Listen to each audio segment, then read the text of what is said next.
Mm,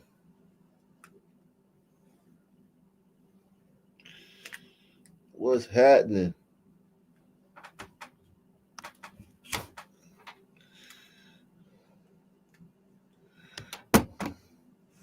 What's happening? What's cracking?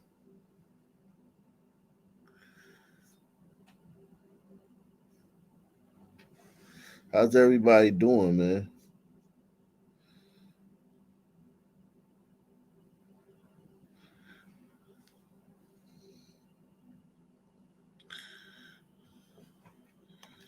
How's everybody doing?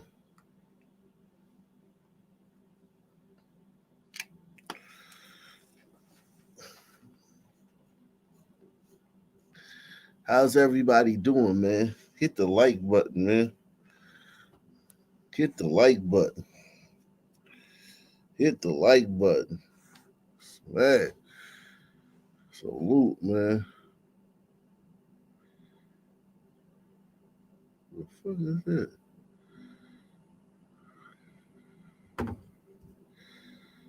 The fuck is that?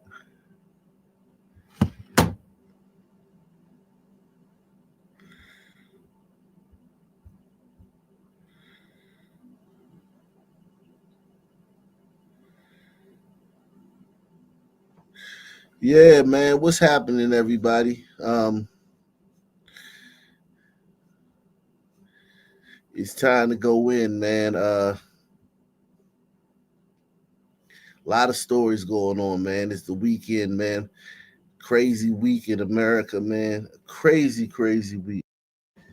Crazy, crazy week in America, man. Crazy, crazy week in America. This land is your land. This land is my land. Um,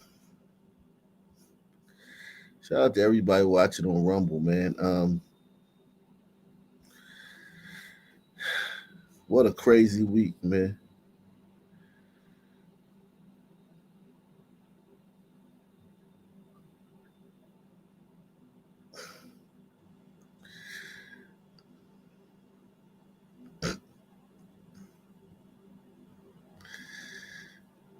Oh man. Shout out to my man, not necessarily the news, Mr. Green Star, Kevin Anderson. Glider Vegas Tesla bomber story needs OC investigation. Uh, I'm not really interested in that one. I don't know why, man. That one didn't move the needle with me, man. Shout out to Pamela Henderson, man. Pamela Henderson in the building, man, getting the ball rolling.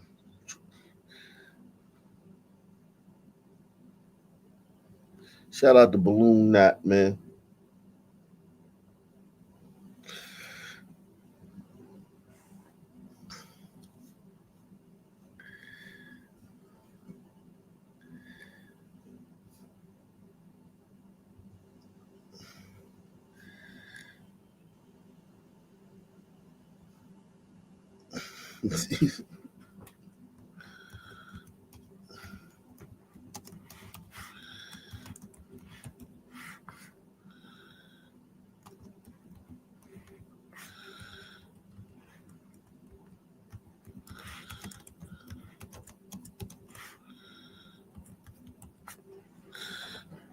Yeah, let's do that.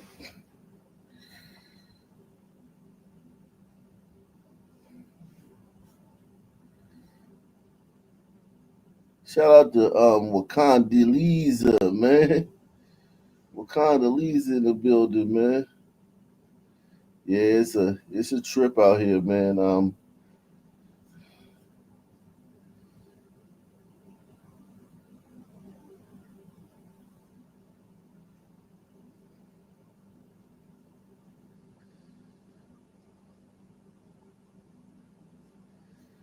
Let's see, man. Let's get it cracking, man. Everyone hit the like button, man. Smash that like, man.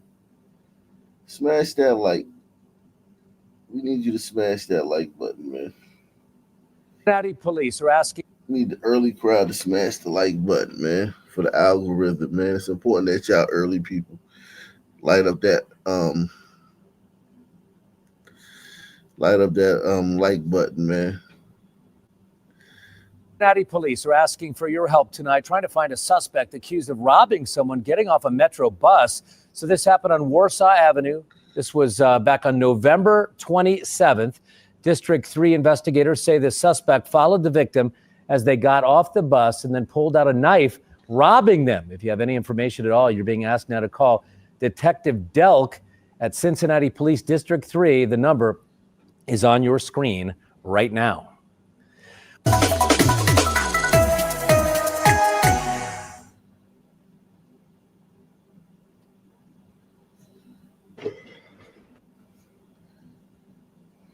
Well, Cincinnati police are asking for asking for cooperation.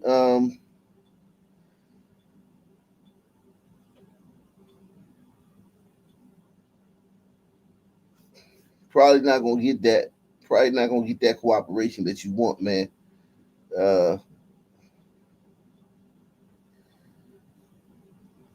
A MARTA bus driver shot and killed over $2. I'm Sean Gable.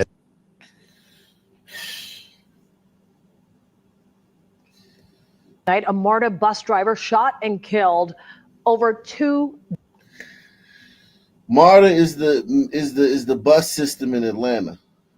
MARTA is the bus system in Atlanta. That's their local transit authority, MARTA. I guess Metropolitan Atlanta Transit Rail Authority, something like that. A MARTA bus driver shot and killed over $2. I'm Sean Gable. And I'm Blair Miller. MARTA says this was all because of a dispute over the cost of a fare. Atlanta News First reporter Bridget Spencer is just arriving at the Public Square in Decatur with more on this breaking story. Bridget? Just an absolute tragedy. Police have, for the most part, cleared the scene at this MARTA station, but I want you to take a look at where we're standing. If you look kind of over at this sidewalk, that is where all of this took place. Police say it was around 6:30 when they got a call about a bus driver that was standing outside of the bus. He had gotten into a fight with 3 other suspects over a fare. We're told one of those 3 suspects. We had this problem in DC, and they proposed a solution, which was to make the bus free for everybody. So they just was going to give the transit authority like 50 something million out of the budget and make the bus free. But they haven't been able to actually do it. So now the bus drivers don't even ask the customer. It's like you don't have to pay. You can pay if you want to. But like until that, I think, is ratified or comes to fruition, most people don't pay. Only people that pay are like white people and like working class black people. Because this shit can get deadly. Yeah, that's very true, Hot Black, though. That is a good point. Even if they make it free, it's going to be like, you disrespecting me. What you looking at, man? Like, it's still going to be, that's true. That's true, man. There's nothing that you can do to stop this. Jeez. the most part cleared the scene at this MARTA station, but I want you to take a look at where we're standing. If you look kind of over at this sidewalk, that is where all of this took place. Police say it was around 6:30 when they got a call about a bus driver that was standing outside of the bus. He had gotten into a fight with 3 other suspects over a fare. We're told one of those suspects shot him 3 times and he died. Now, the 3 of them ran off. We are told that 2 were captured immediately. One of them, and police say that is the gunman, alleged gunman, I should say, is still on the run. Now, just a second ago, we talked to the MARTA police chief about all of this and how tragic this was, all over $2.50. We get a lot of these where individuals want to ride free or want to ride at a discount, and the operators let them know that, it is a $2.50 fare. And unfortunately, this $2.50 cost our operator's life. And we are told that those suspects were the ones who started it. That's what police believe. They believe they were the initial aggressors. As I mentioned, there's a couple of cop cars around here, but they have cleared the scene for the most part. They are still searching for that gunman, and they likely will be doing or adding I should say they have canines that are searching for this gunman as well as drones. So still a lot going on. We're going to stay out here and gather more information and give you more as soon as we learn any more. Yikes. Yikes.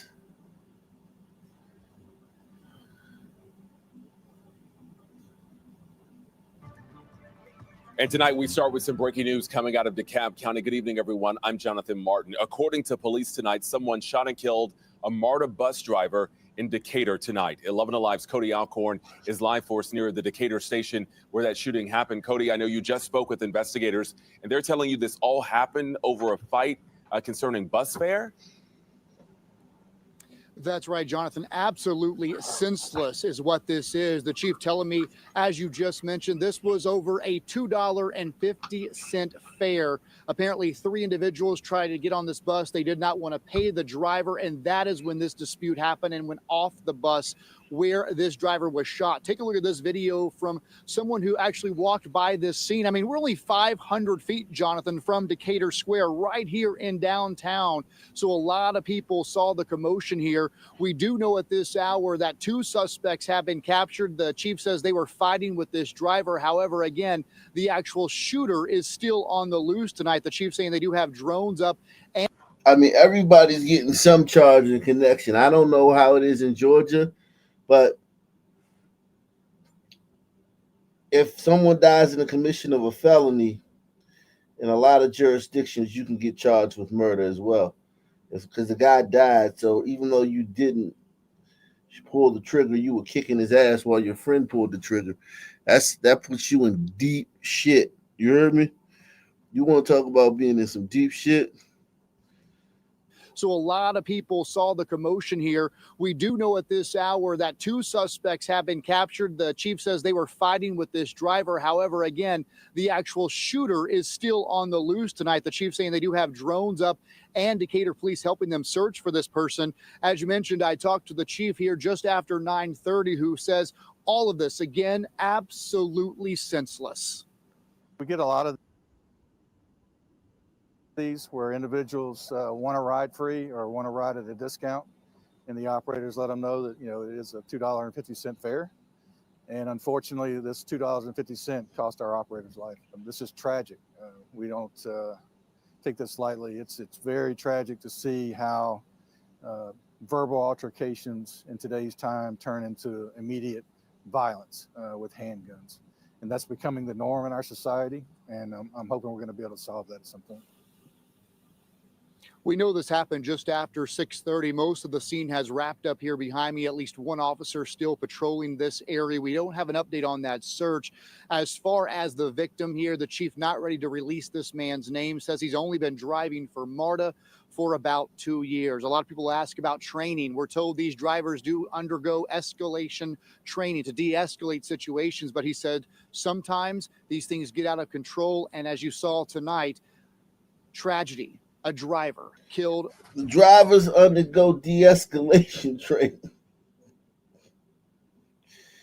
I wonder who made the models for the de-escalation training. Was it black people? And I'm not even talking about like some black professor, a regular black. If you want to make de-escalation training for bus drivers in a black city like Decatur, Greater Atlanta, you need to have, that's what you use your violence interrupters for. Let them come up with de-escalation. Because they're going to tell you the real. It's different de-escalating with a Sunman. De-escalating with a Sunman is different than de-escalating with any other group. Because the Sunman is holding on to dear life to the problem, to the feud. It's like you're not just de-escalating. You're like kind of like, I don't know. It's like riding a bull. You gotta kind of like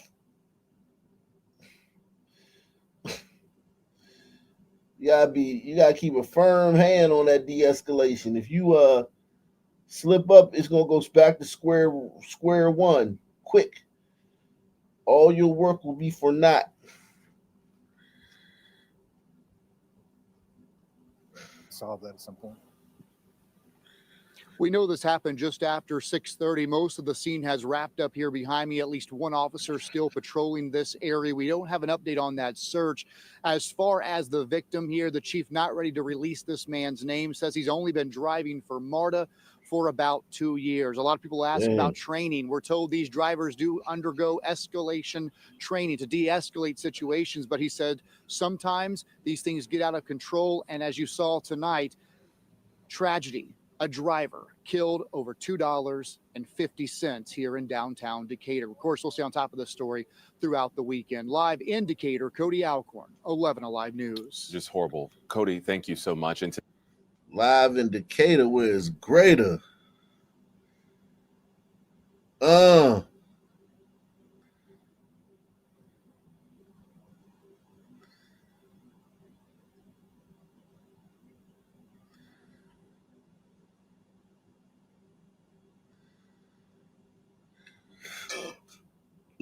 Excuse me, man. Excuse me.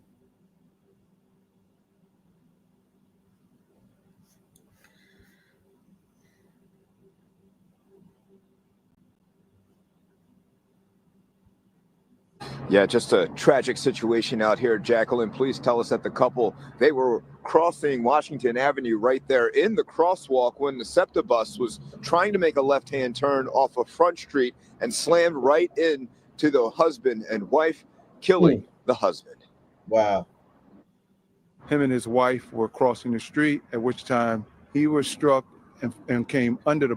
I met a bus driver from in D.C., an African guy who killed 2 white women. He was making a left turn, I think a right turn at that point, but he didn't see them.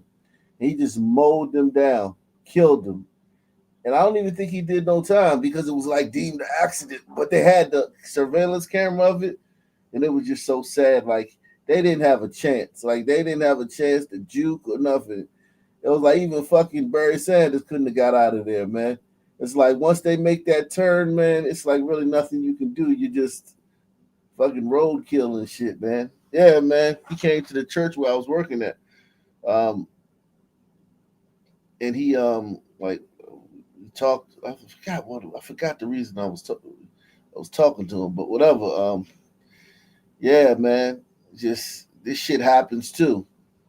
The bus and was drugged, and the wife was hit also by the bus. Philadelphia police on scene where they say a SEPTA bus struck and killed a man who was about 35 years old while crossing the street with his wife Friday night in South Philadelphia. There was a 3rd District Sergeant, I don't know his name, was on location, and with the help of, I believe, the victim's wife, they removed him from under the bus, and the sergeant did CPR, but it was unable to bring him back.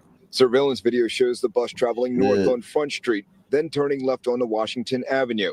Police say the couple was in the crosswalk when the bus hits them around 6:50 p.m., just out of view of the camera. Both directions of Washington Avenue were closed as police conduct their investigation. A winter hat and ear muffs from the victim lay on the ground as crime scene tape blocked off the area. SEPTA tells NBC 10 the bus was on the 64 route when it hit the victims. At this point, it's an active investigation. SEPTA is fully cooperating, and we hope to get to the bottom of it pretty soon. And police tell us that the wife was taken to the hospital, but they didn't know the extent of her injuries at the time when we talked to them. They also say they are questioning the bus driver and also looking for more surveillance video. Everyone hit the like button, man. Smash that like button. Support the channel, guys, between PayPal, Cash App, and Super Chat, man. Hit the like button, man. We're trying to get to 100 likes early, man. Trying to get to 100 likes, man. Tell me when I get to 100 likes, man.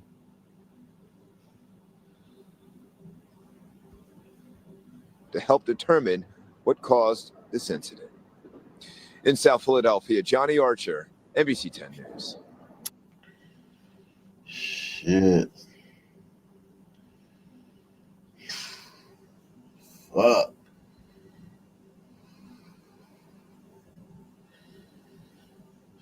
Well, Tracy, we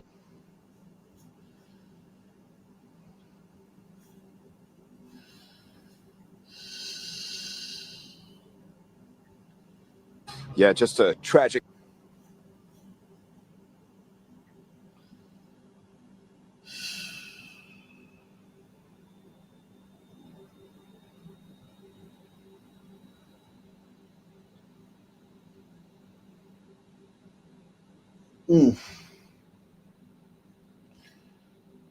Yeah, I'm trying to move away from that New Orleans story, man. RIP to those people, man. But we gotta continue what's going on. Breaking news. We gotta continue reporting the news to the people, man. The news that affects people in their everyday lives, man. Press 1, man. Stuff people gotta deal with every day, man. Salute to Mr. Clockwork. He said, hit the like for Ock, fellas. Yeah, man. Smash that like.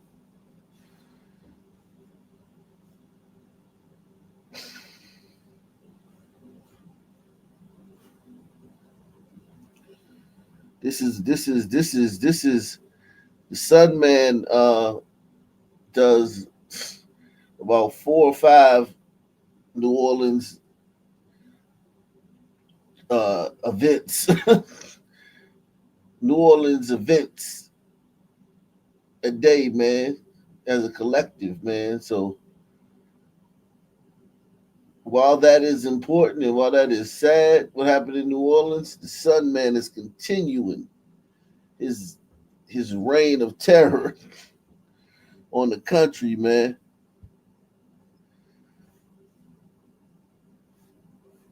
Woo! Breaking news. We begin with an attack on the streets of Attleboro and what police are calling a case of road rage. And new at 6, we're hearing from the victim. Thanks for staying with us. I'm Lisa Hughes. And I'm Ken McLeod. You see that? That's a Sun Man, man. That be's a Sun Man, Jack. Rage. And new at 6, we're hearing from the victim. Thanks for staying with us. I'm Lisa Hughes. And I'm Ken McLeod. David is off tonight. We're not showing the full incident here because it's so violent, but it shows a man pick up a woman and slam her to the ground in the middle of an intersection. Let's get right out to WBZ's Tammy Mutasa. She is live for us in Attleboro right now. Tammy? Ken and Lisa, I just spoke to that victim. She just got back home from the hospital and she told me she didn't think she was going to make it after she was slammed to the ground. And we have to warn you, that video is just disturbing to watch. Now take a look at this video. That road rage attack was so violent. Haley Torres told me she thought the worst. Woo! Police say a man is seen on cell. Jesus. That Sun Man picked that girl up, her feet.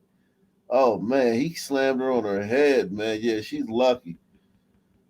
Damn. She thought the worst.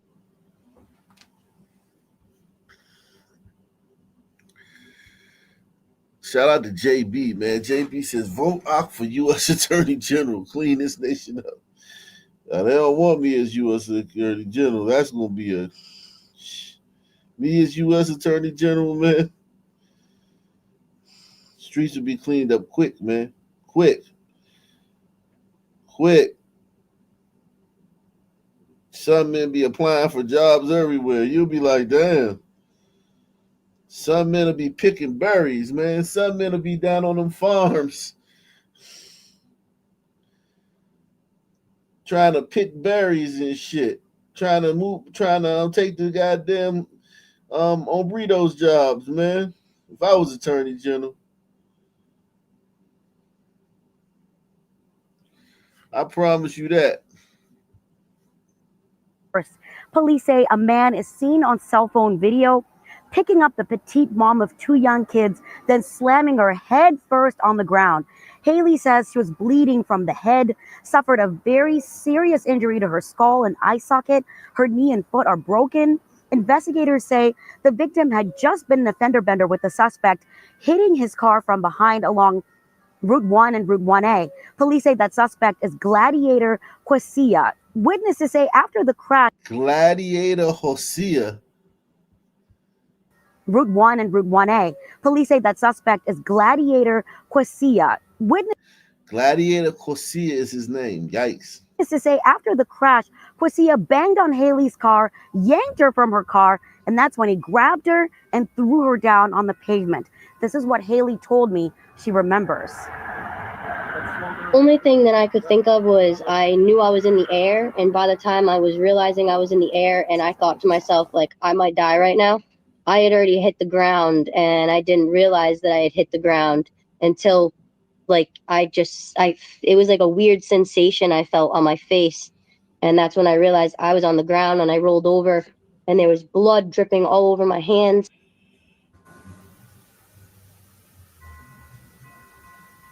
Tonight, that suspect is facing several charges, including assault and battery. Haley tells me all she's asking from people tonight is that they pray for her recovery and to be kind to each other, especially on the roads. Reporting live in Attleboro, Tammy Matassa, WBZ. Man. Thanks so much. Well, also new on the night team tonight, a apparent fender bender turns violent, and it's all caught on camera. It happened at the Route 1 intersection in Attleboro this morning. Now, before we show you this video, we want to warn you, it is disturbing. Police say a man picked up a female driver and body slammed her to the ground after she rear-ended him. You can see the violent encounter for yourself. A frightening scene unfolding in broad daylight. That's right. And the night team's Leanna Volk is live in studio with how this all unfolded, Leanna. And Dan Patrice, the video of the assault has gone viral, leaving many questioning how a minor crash could escalate into such violence. Again, another warning for our viewers at home. You may find parts of this story disturbing. The horrifying assault caught on camera. Drivers say 26-year-old Gladiator Quasia didn't just lose his temper, he unleashed it. Scary to see that, like, someone doing that to, like, someone that's so small and a woman. To get upset it's not going to help out anything. The incident started with a minor fender bender at the busy intersection of Newport and Highland Avenue in Attleboro just before 9 Friday morning. According to a police report obtained by NBC 10, the 5-foot, 110-pound woman rear-ended Quasia's car. But instead of exchanging information, witnesses say Quasia pounded on her car, pulled her out, and did the unthinkable. Oh my God! Shocked and kind of unbelievable. Cell phone video captures the horrifying moment, a child's innocent plea, Mommy, don't look. followed by the sound of impact that left bystanders in awe. Oh my God, guys, please don't look. Adeline, please, please, please look away, Adeline. He can be angry and, like, call the police, but to handle it on his own like that isn't right. The victim, 31 years old, was rushed to the hospital with multiple broken bones, a shattered eye socket, and a severe head injury. We wish her many blessings and that she gets a full recovery. Police arrested Quasia at the scene. He's facing several charges, including felony assault and operating a motor vehicle without a license. So he didn't have his license. He was operating a motor vehicle without a license. He still got out and body slammed a woman at an intersection. If I was operating a motor vehicle without a license and it was a small fender bender, man, I'd just keep it pushing, man. I'm already operating a vehicle without a license. Why would I don't know, man. It's just nothing you can do about this stuff. Like I said, man, like we always say, man, you can't put logic into this stuff because the actors are so illogical. How many likes we got, man? I hope that guy goes away for a long time. That's for sure. Quasia was booked and taken to Attleboro District Court for arraignment. Live in studio, Leanna Falk, NBC 10 News, 19. Shock and horror remain in the French Quarter. Wow. Thanks so much. Well, also. Wow.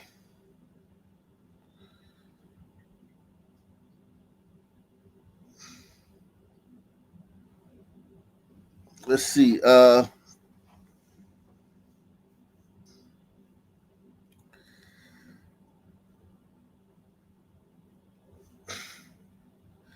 This was another big one, man. And A Bronx family tonight mourning.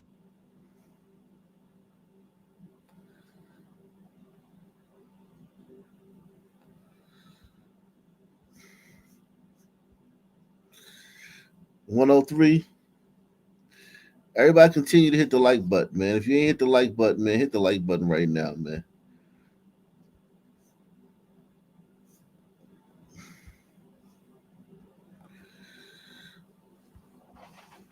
Sunbed, man. Everyone hit that like button right now, man. If you're enjoying the show, man, hit the like button, man. Support the channel via PayPal, Cash App, or the Super Chat.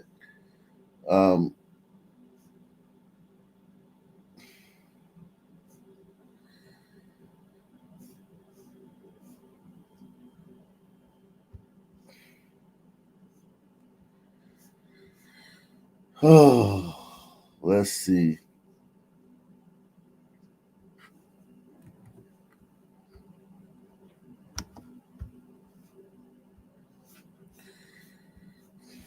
Let's see.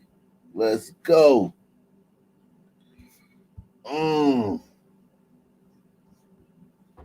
A Bronx family tonight mourning the death of a father who was fatally stabbed Thursday while ordering a deli sandwich. Loved ones say that it happened while he was on the job as a mail carrier. And they say that he took that job to get out of poverty, never thinking this would happen. John Diaz spoke with family members. A makeshift memorial continues to grow outside the home of 36-year-old Ray Hodge with his United States Postal Service hat in the middle. Loved ones lighting candles and hanging photos of the Bronx man who was a father of two. It's just messed up that the family got to go through this. This man says he grew up with Hodge. He was trying to just make some money. You know, that's it. Just getting up, doing what he got to do to provide for his kids. Hodge's brother echoing that in a statement, saying, quote, he was an honorable and respectful man who took care of his family. Police say while on the job as a mail carrier, Hodge was fatally stabbed Thursday when he was ordering a sandwich at a deli in Harlem. Why? Like, senseless. They took one of the good ones from us and all that. Police say 24-year-old Jaya Cruz has been arrested for the crime. Witnesses say she got angry and started to argue with Hodge over who was first in line to order. Deli workers say they saw the whole thing. I separate them. The male guy in the front, the lady, she was in the back. She's spilling him in his face. Witnesses claim in an instant, Cruz pulled out a knife and fatally stabbed Hodge in the stomach. In a statement, a spokesperson for USPS said it, quote, takes matters involving the safety and well-being of Postal Service employees as a top priority. Officials say Hodge worked as a mail carrier since the summer of 2022, based out of the Morningside Annex on West 125th Street. Loved ones say Hodge was just trying to make a living. To see him, go from one stage of life to the next to better himself was anything you could ask from a kid. Cruz has been charged with murder. Police say that a weapon was recovered here at the scene. For now, reporting here from Harlem, John Diaz, CBS News, New York. Now, workers say both the suspect and victim were regular customers who had no history of disputes in the past. Wow. A Bronx family. Wow. Regular customers.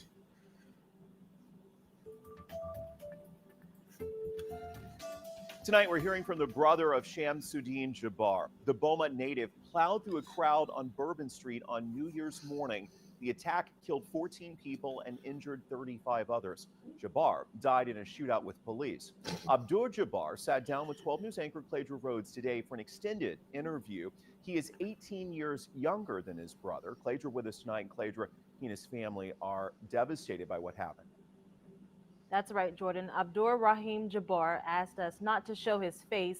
He says having to tell their father the terrible news was gut-wrenching. My older brother, I just lost him. And also, I look like a son man to me, Wow. You can never tell. You ain't seen the other photos? A moment of shock, Of the brother? disbelief, and They got the heartbreak. photos of the whole family. Oh, they do? All right, what's his name? Shamsur, the Jabbar family?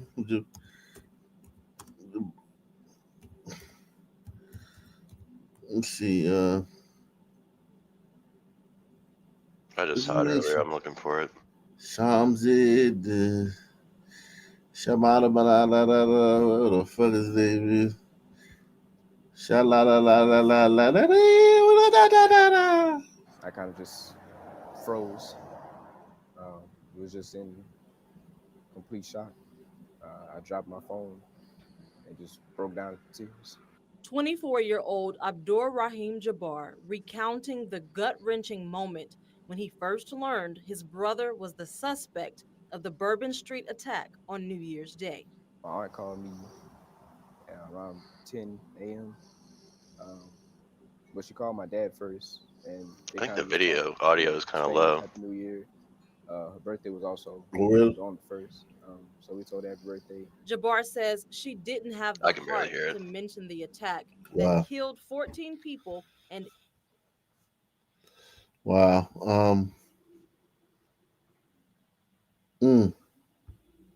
Developing tonight, a Beaumont police officer is recovering from serious head injuries in Houston. Good evening to you. I'm Jordan Williams. The officer fell off of a car while responding to a disturbance outside of Little Woodrow. I saw this morning. Did you see this one? Did you see this one on social media? No, not yet. Jesus Christ. Yeah, it's so sad because it's a parking lot full of black people and nobody helped the cop. Cop he falls back. I don't know if they're going to show it, but he falls back. He hopped in the car. She jumped in the car. He was like doing some police business and there was a car involved in the car. She ran up behind him, jumped in the car and sped off. And he tried to jump in the back seat. And of course, his momentum took him back and he fell back and hit his head on the concrete, on the asphalt. And all the black people were just laughing and recording. No one helped him. He just laid there. Woodrow's early this morning. Police say 28-year-old Jameisha Butler and 22-year-old Melissa Bell had too much to drink. An officer put Bell in it. Had too much to drink. Yeah, too much melanin. Jameisha Butler and 22-year-old Melissa Bell had too much to drink. An officer put Bell in his car, arresting her, but Butler took off. And the video shows what happened next. We have to warn you, it's difficult to watch. Butler headed for her convertible. The responding officer not far behind. You'll see here, he jumps onto the back of the car, hoping to stop her, but instead he fell off and hit his head on the pavement. 12 News reporter Ebony Coleman joins us. And Ebony, folks at nearby businesses say this really highlights ongoing security challenges.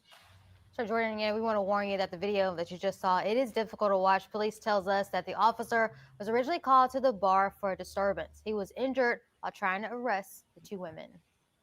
You may have seen this viral video. It shows the officer, who hasn't been identified, attempting to stop a woman who was driving away at Little Woodrow's on Phelan early Friday morning. The woman inside the car is 28-year-old Jameisha Butler. You can see as the officer jumped on top of the car, but he fell off. This is why nobody wants to hear your BLM bullshit. You motherfuckers are more hell on cops than they could ever be on y'all. They have more to fear from y'all than you could ever fear from them. Yep. Just hell. Look, this is the female of the species. Off and hit his head on the pavement. 12 News spoke to Ashley Johnson, branch manager at Regional Finance. She works a few doors down from Little Woodrow's. Johnson calls the incident concerning. For that to happen and only be one cop out here, I think that was very dangerous, the way the car just sped off and, that was just it. So it's a little bit concerning. Johnson says she blames the trouble on the younger crowds the bar seems to attract. Every so many months, there's something going on there. And I just think it's because the crowd is getting bigger. Johnson wishes the West Park property owner, Albanese Cormier, would also be Damn. So she feels safe. The person who owns that building is named Albanese Cormier. Albanese. Black people don't own shit in the community. Not a fucking thing. Barely own the house sometimes. Shit. Unbelievable. Albanese I wasn't maybe the best move to jump on the car, but it's just fucking sickening the cavalierness with which they treat that, Yeah. It was such glee. Glee came through the crowd after he fell and bumped his head. It was like a rush of excitement. After a car after work. Maybe having one security guard on duty is not enough. Maybe you need to have more, or maybe you need to implement other rules. Maybe have people inside walking. If you instantly see something about to happen, maybe you can let that group of people go early versus letting things linger on. And I've reached out to Albanese Cormier, the West Park's property owner, to discuss the security concerns. I haven't yet to hear back from anybody. I'm in studio, Ebony Coleman, 12 News. Thank you, Ebony. Butler is charged. Did you How about they act like humans? Huh? Go ahead. I said, how about they act like humans instead of instead of fucking savages and apes? Yeah, your mic is kind of hot, bro. Like it's like busting. Cutting up a little bit, man. yeah. Yeah, Did you see the ATF agent who got shot and paralyzed by the Sunman? When? Just recently. I think if you look up ATF, I'll see if I can find the link, but it was a fucking fight at a bowling alley. Wow. And he just happened to be there. Oh, he wasn't on duty? Yep, and tried to intervene. Oh shit, so sad, man. And Jesus Christ, look at these two fucking clowns, man. The world is that better? No, it's worse. It's still a little hot. You gotta be fucking. I'm gonna go and come back in. Make strange fruit out of the sister on the right, smiling like that. Telling you, man. Jesus Christ. Charged with intoxication, assault, and evading detention. Police say both charges are enhanced because they involve serious bodily injury to an officer. The second woman, 22-year-old Melissa Bell, was arrested before the officer was hurt. She faces multiple charges, including public intoxication, resisting arrest, interference with public duties, and assault on a peace officer. So she assaulted him too. Oh, I don't doubt it. Jesus Christ, man. Children charged with carjacking And tonight grandmother. we are remembering the. You said what? There was one up there on the right that said children charged with carjacking grandmother a day ago.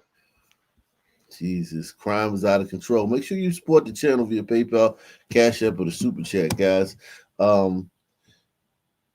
This crime is out of fucking control, man. Shout out to Barry B, man. Barry B coming through, man. Shout out to Barry B. Barry B was a big time contributor in 2024, man.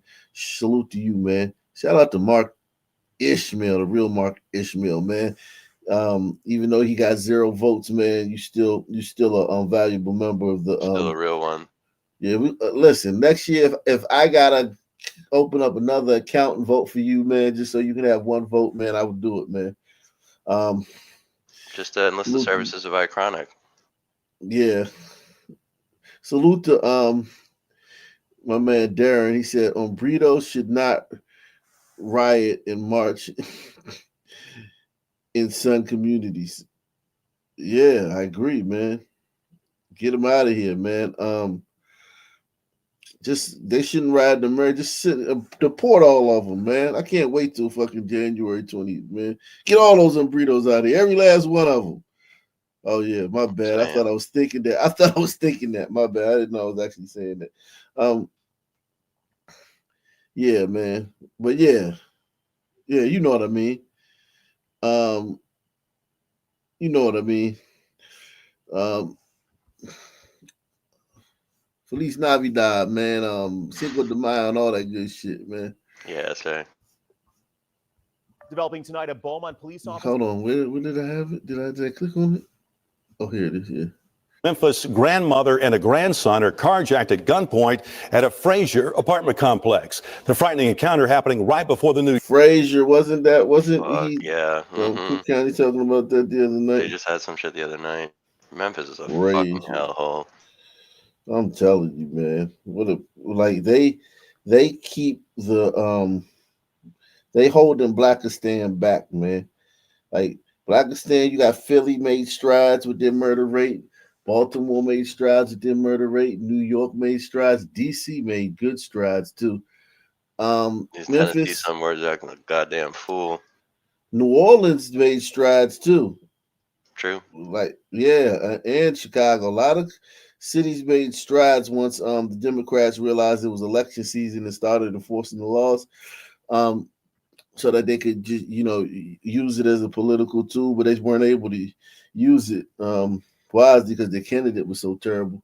But now, Memphis, nothing changes. Memphis grandmother and a grandson are carjacked at gunpoint at a Frazier apartment complex. The frightening encounter happening right before the new year and in broad daylight.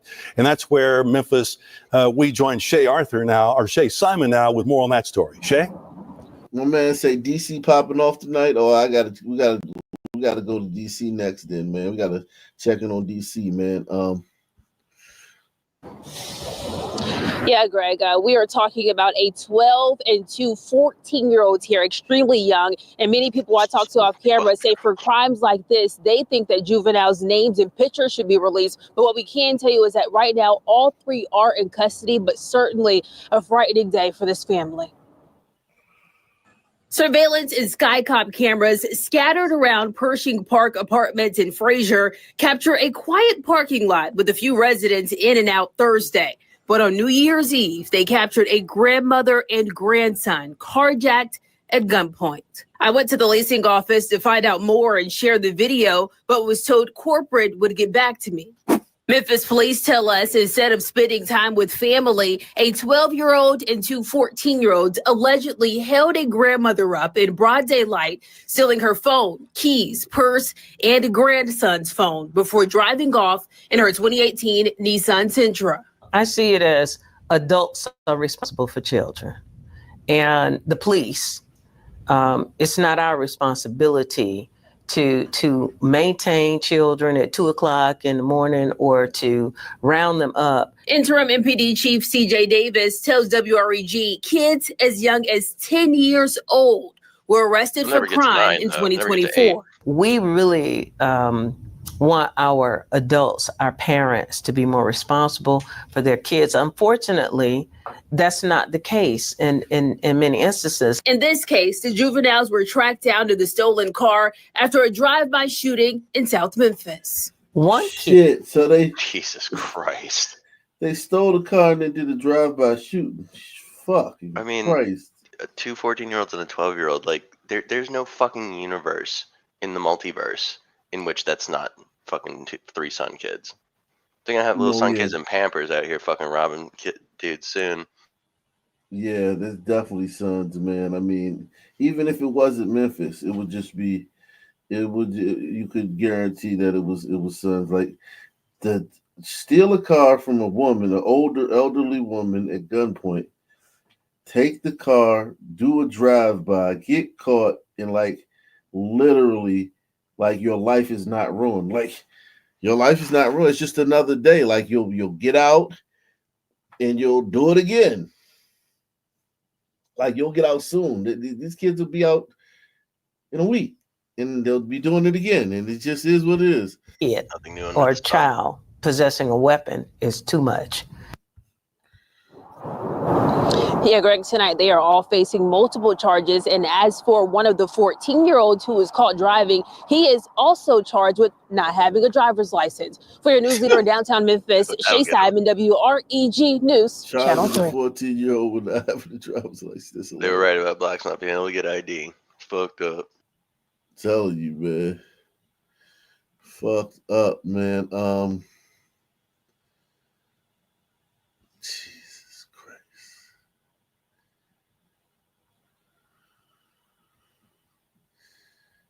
Jesus Christ.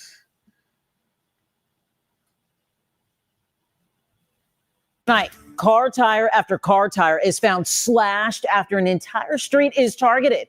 And new tonight, a man is in custody after he allegedly slashed more than a dozen of those car tires in a Harris County neighborhood. Stephen Goen joins us live from this might not be a son man. This is like some, I didn't get a glimpse of him, but that's not really a son man thing. He not the way he walking. It's like his gait. I don't know. It could be, but is found slashed after an entire street is. His pants are pulled up. No, that's a son man. The ankles are looking. You see the hair? Thin. Oh, hold on. Let me see. An entire street is targeted. I never saw the hair. Car tire after car tire is found slashed after an. Slashed after. Look like flashed rocks. after an entire street is targeted.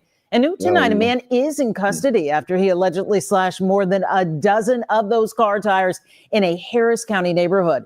Stephen Goen joins us live from the Harris County Jail tonight. Stephen, any idea what would motivate a person to do something like this?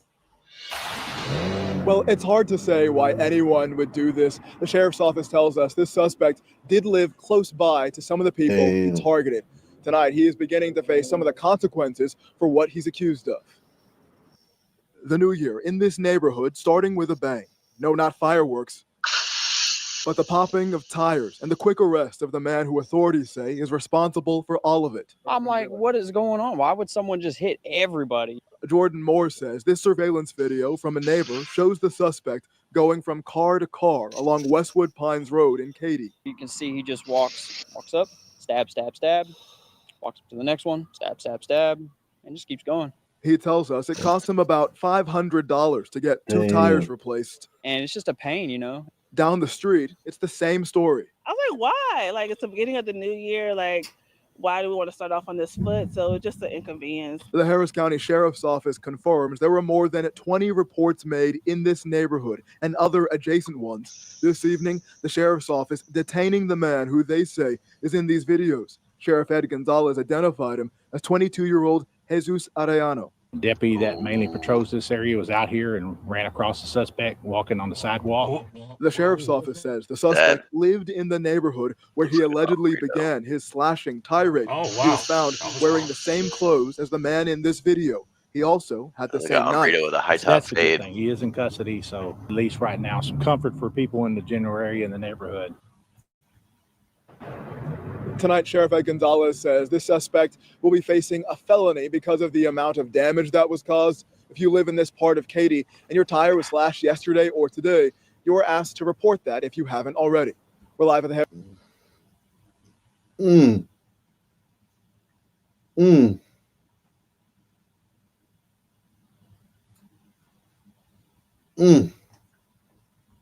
Memphis grandmother and a grandson. Kenosha County investigators, they're releasing more details about an inmate attack investigation. That left a Racine County jail inmate on life support. Bill Miston has what we know right now.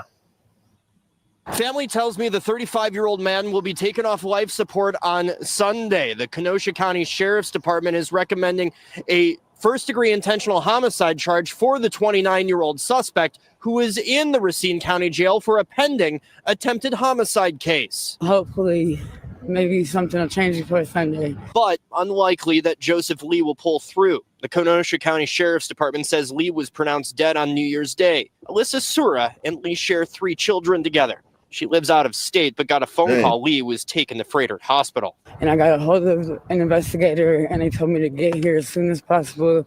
It was life or death. Investigators say Devontae Caraway attacked Lee while in the day room Tuesday afternoon, shortly after a correctional officer finished a safety and security check.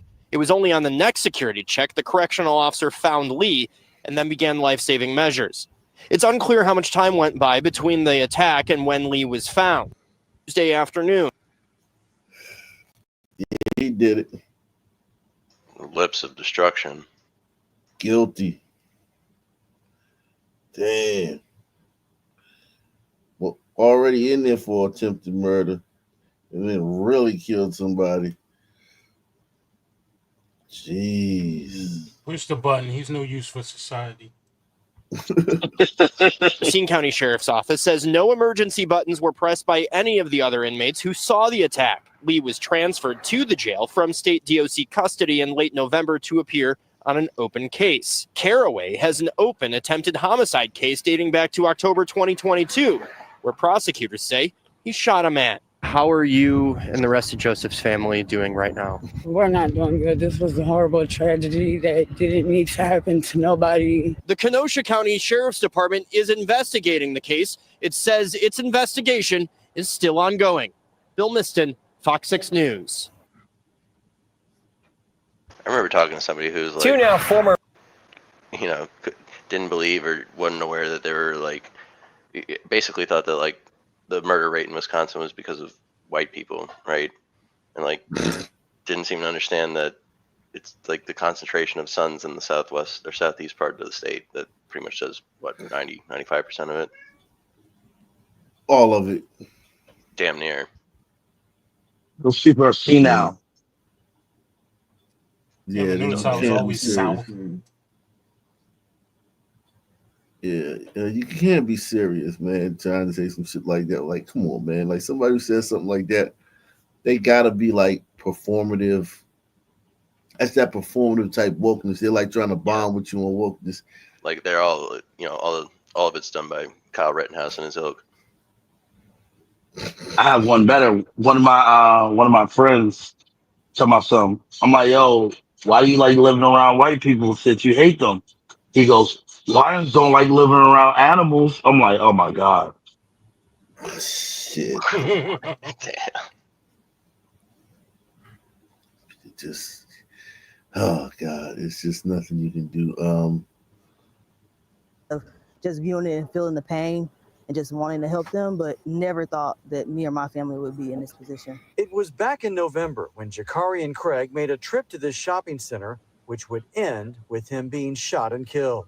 Him and I spoke about an hour and a half before he was murdered. Jakarian's father believes robbery was the motive because his 22-year-old son was known to carry around a lot of cash. I finally got him to open the bank account up like 6 months ago, but he just didn't believe in banks. Frisco police arrested 22-year-old Jerry Johnson a few days later, but to the victim's father, That dude's 22. Yikes. With them blonde dreads. I'm sorry, he got that look on his face. Yeah, I mean, nothing's lost, though. That's the thing. Like, he'll just be some Negro in jail, rotting away, banging in jail, living his life in jail. We got to hear about the fucking, there's too many black people in jail. Well, not really. It's not enough. That's why I say, not man, enough, just press the button, save the taxpayers some money, Yeah, man. Yeah. Robbing somebody at a fucking mall and killing them at a mall. later. But to the victim's father and sister, the case is far from closed. Nearly 2 months after his murder, Jakarian's family still believes there are others responsible who have yet to be arrested.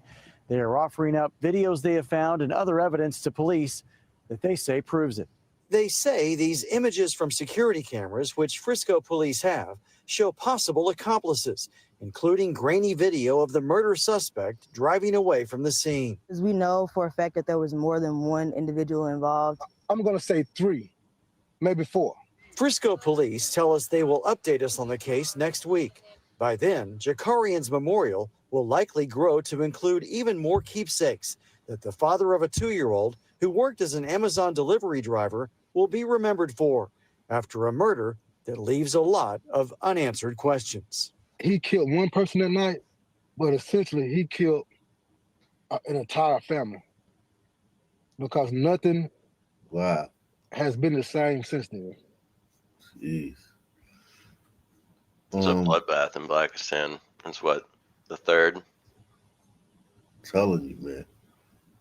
Jesus. Look at all this crime that's going on, Ball.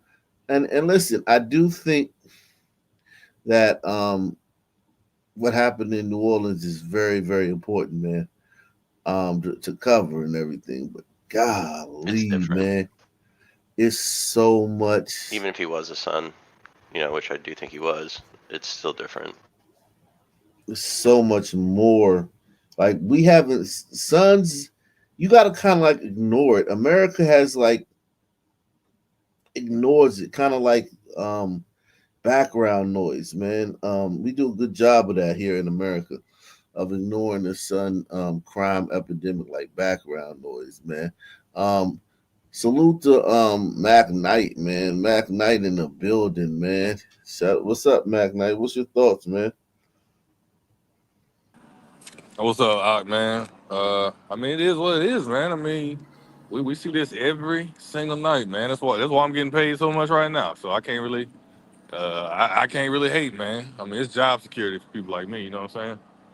You on a job right now? Yep, I'm out here. Out here in these streets. Run it up. Out here in these streets, man.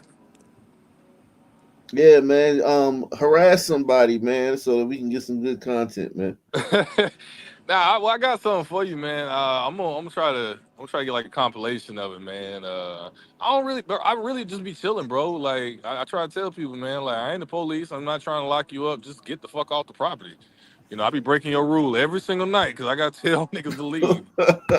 Shit. I gotta tell niggas to leave, man. I can't leave, bro. Yeah. That's a tough one, man. That's a I mean, tough job. I feel like though, man. I mean, these cats ain't fucking crazy, bro. I mean, you know what I'm saying? Like you probably can't tell, man, but I'm out here, bro. I mean, I got it on me. You know what I'm saying? Like, yeah, they'll take that shit down the street somewhere, and they ain't trying to fuck with me. All right. The second-degree murder of his girlfriend. Now, family members have identified the victim as 30-year-old. Escambia deputies have made an arrest after a murder last night. They have charged Charles Carson Dowdy with the second-degree murder of his girlfriend. Now, family members have identified the victim as 30-year-old Star Tucker. And Tucker's family spoke with WEAR's Haley Samples just a few hours ago.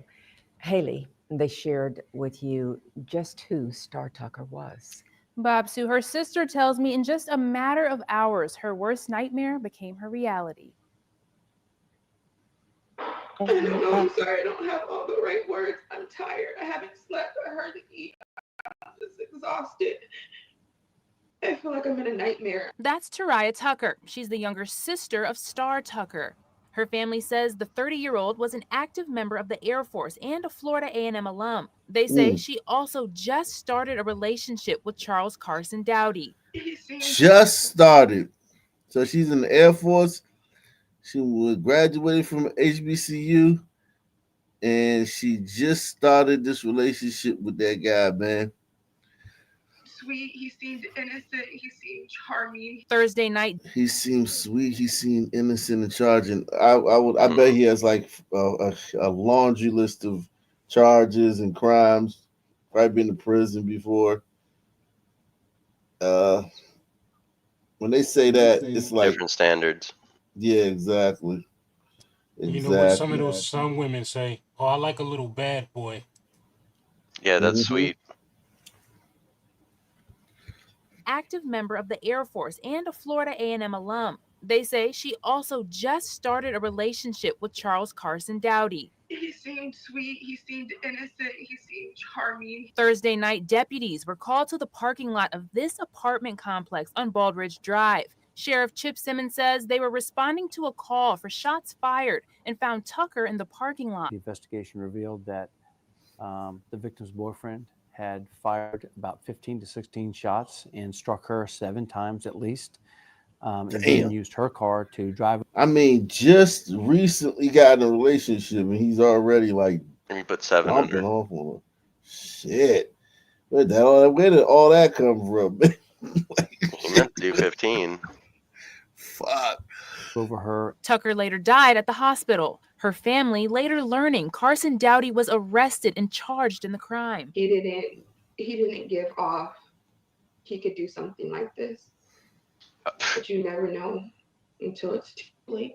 I don't understand why he did what he did, because he could have just left. I just want justice as of now, and I won't stop until I get it.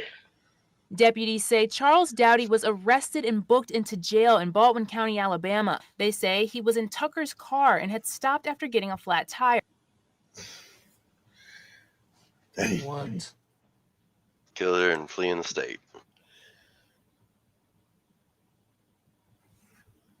You got that. Tucker's family still in shock, wanting to know why. Jesus Christ, this guy, man. Look at this shit, man. Like fucking Jesus, man. Like sourpuss. She had a lot going for her, man. But what does that really mean, man? Like, if you have a lot going for you, you're attracted to what you're attracted to, man. Like, I mean, you can't. One thing about attraction, you can't like explain it. You can't coach anybody out of it. They like what they like. You know what I'm saying? Like, if you go through IG and you looking at all the IG models, you're gonna, save the pics of the ones you like, and you like them. I may look at your pictures in IG and be like, "Yo, what is all these busted ass broads?" But you like them. It's the same thing with these chicks. Like, they like these guys, man. And it's really nothing. It's frustrating if you're a father or a brother. But us, man, we shouldn't be frustrated by this, man, because you know what I mean? It's her father and her brother and her male cousins, maybe they could be frustrated by it. Because they're the ones that have to tell her, like, yo, I don't think dude is right, man. Oh, is another one you dealing with another one of these niggas? Oh shit, man. You know what I'm saying? Yeah, probably not the first time. Oh, hell no. Definitely not the first time. They have a type. Had stopped after getting a flat tire. Tucker's family still in shock, wanting to know why. We're going to continue to gather evidence, even though he's already in jail. And we're already working with the state attorney's office on prosecution. We're going to continue to build the case even and make it even stronger so that he will remain in jail. Looking at Carson Dowdy's criminal history, he was arrested in Mobile in 2023 as a fugitive wanted for assault in Texas. In the studio, I'm Haley Samples. Told you. So that was before she started dating him. Sisters don't do background checks or nothing. And they benefit from them. Yeah, you dating the population with the most criminal proclivities, and you never do background checks, man. Ain't that a bitch? Oh, look at this one here. Just ran over an officer. Yeah, man. Shit, man. So much going on, man. I gotta save some of this. 59 minutes ago. Fuck. Let me see. Northeast Ohio rapper shot and killed in Cleveland. Wow, there's so much going on. I gotta save these shits. Franklin police need your help finding a convicted felon. They say 28-year-old Roy Nicholson III was supposed to turn himself in yesterday to begin a 5-year sentence. He's convicted of hitting an officer with his car while trying to leave a traffic stop on I-65. This happened back in 2022. A warrant has been issued for his arrest. Oh, okay. So he didn't just run him over. Jeez. Let's see. Jeez Louise, man. So I got a question for you guys. So, mute yourself. What's your face? Mac Knight, mute yourself. Go ahead. Oh no. So whoever's got the echo, mute yourself. Go ahead. Is that you, Mystic Philly? I don't know. Do you hear echo? Mute yourself. Yeah, it's because you got the video playing while your mic is open, so we can hear the video. Okay, hang on. Let me grab my headphones. Hang on. Yeah, make sure you support the channel via PayPal, Cash App, or Super Chat. Hit the like button, man. Smash that like, man. Blackistan has not skipped a beat, man. God, no. They have not skipped a beat. They like, yo, we on. Repeat this champion. We guarantee we're gonna repeat as champions this year of crime. Crime champions. Jealously guarding the title. Oh yeah. We want it more than you. You know what I'm saying? That much seems to be the case.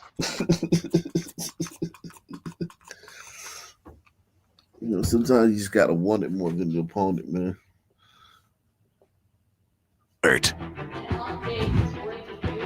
Shooting investigation in Northfield Township that we have been following all morning long for you. We have learned that 2 people were killed in what is now being investigated as a child abduction.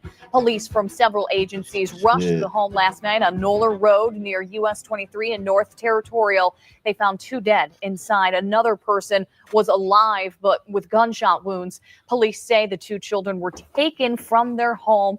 Let's turn now to 7 News Detroit reporter Ryan Marshall. You just got done speaking with Northfield Police. And Ryan, first off, are those children okay?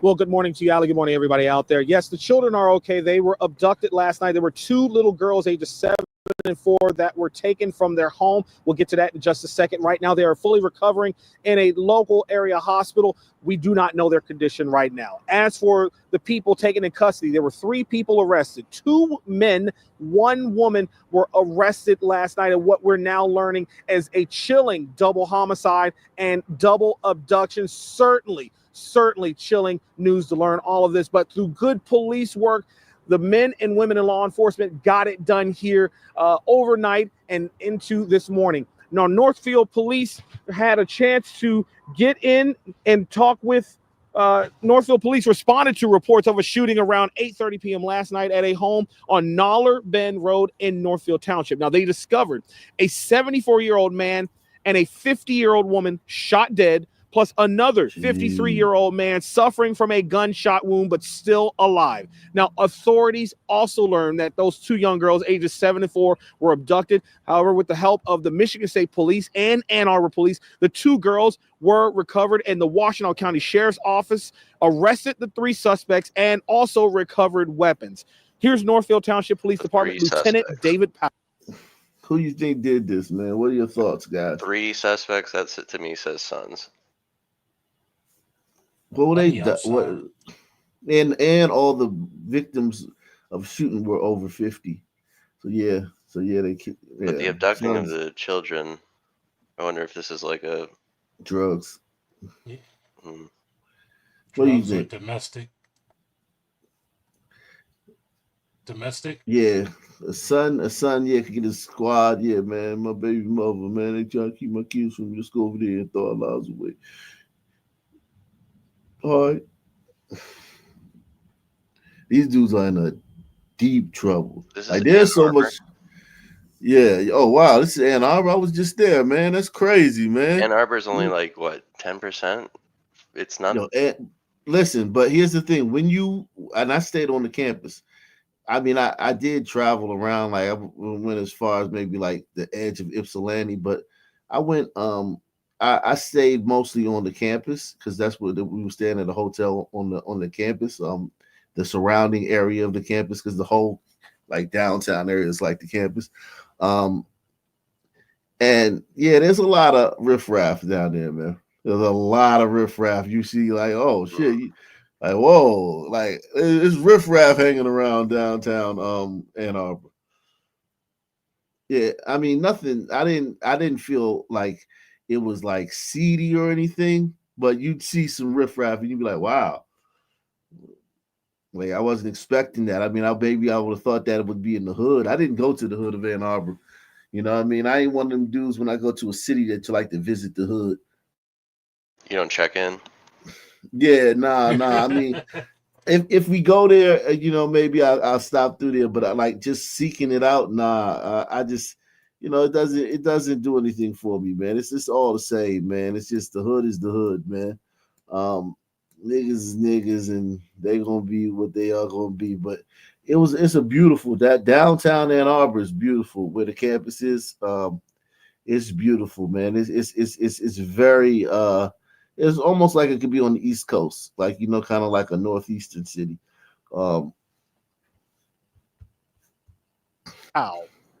They arrived. They found 2 deceased adult in the residence, and there was 1 adult that was suffering from gunshot wounds as well, who was still alive. Our main priority was recovering those children. Yeah, targeted, no threat to the public. We made 3 arrests tonight, and we believe we have all those responsible. Just how rare this is to have a situation like this in a community like that. It's very rare. I've been here over 19 years. I believe this is our first homicide. Wow. All right. But this isn't Ann Arbor then, right? I know Ann Arbor's had a homicide. There's a lot of them. I heard them say that. Haven't been any of. You said Ann Arbor. Hold on. Washington. Northfield. US 20. Northfield Township. It's probably a suburb. Chilling. We're trying to sort through all of this, Allie. But what we are learning is I'm reading through all of this, and we're hearing that the girls could have been foster kids that were staying with their foster parents, and one of the people arrested was related to one of the girls. This is a bizarre and chilling and horrifying. I can't even find all of the adjectives to describe what is happening and unfolding here in Northfield Township, but we're going to get more information. We're going to keep digging for you. And as soon as we get that information, we'll get it to you on air. And These might be gliders. Some man ain't going to go do all that to get his kids, man. Like, fuck it, you had them. Mm-hmm. Oh, here we go. Let's ding, ding, ding. Here's the suspects. Here's the court case. Here's the court. What do you guys think? Wow. Uh-oh. Wow. Good afternoon, Your Honor. Amy Riser, appearing on behalf of the people.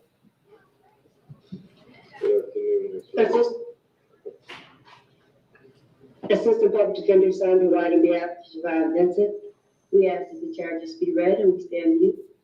Ms. Riser, if you would like to respond. You think those were some son foster parents, Ak? Thank you, and I have My guess is no. submitted No, the people that are dead are the in the foster. I know. asking That's what I mean. in this Oh. They're not sons. pursuant to the statute MCL 765.5 Wow. and MCR 6.106B. I think that Your Honor heard this where Look how calm she is. She's like leaned Look back. at in you. the chair. Shit. God damn. Like, when am I getting out of here? Jeez.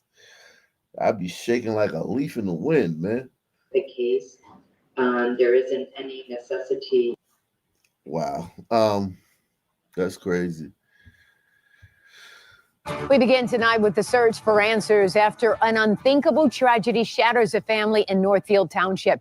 Thank you so much for joining us for 7 News Detroit at 11. I'm Carolyn Clifford. And I'm Mike Duffy. 3 suspects are in custody tonight for a shooting that left a woman and her father dead and the woman's husband fighting for his life. 2 little girls kidnapped in all the chaos 24 hours ago were later found safe in Ypsilanti Township. Tonight, 7 News Detroit's Ruta Olsonida spoke to a church pastor who visited the shooting survivor in the hospital.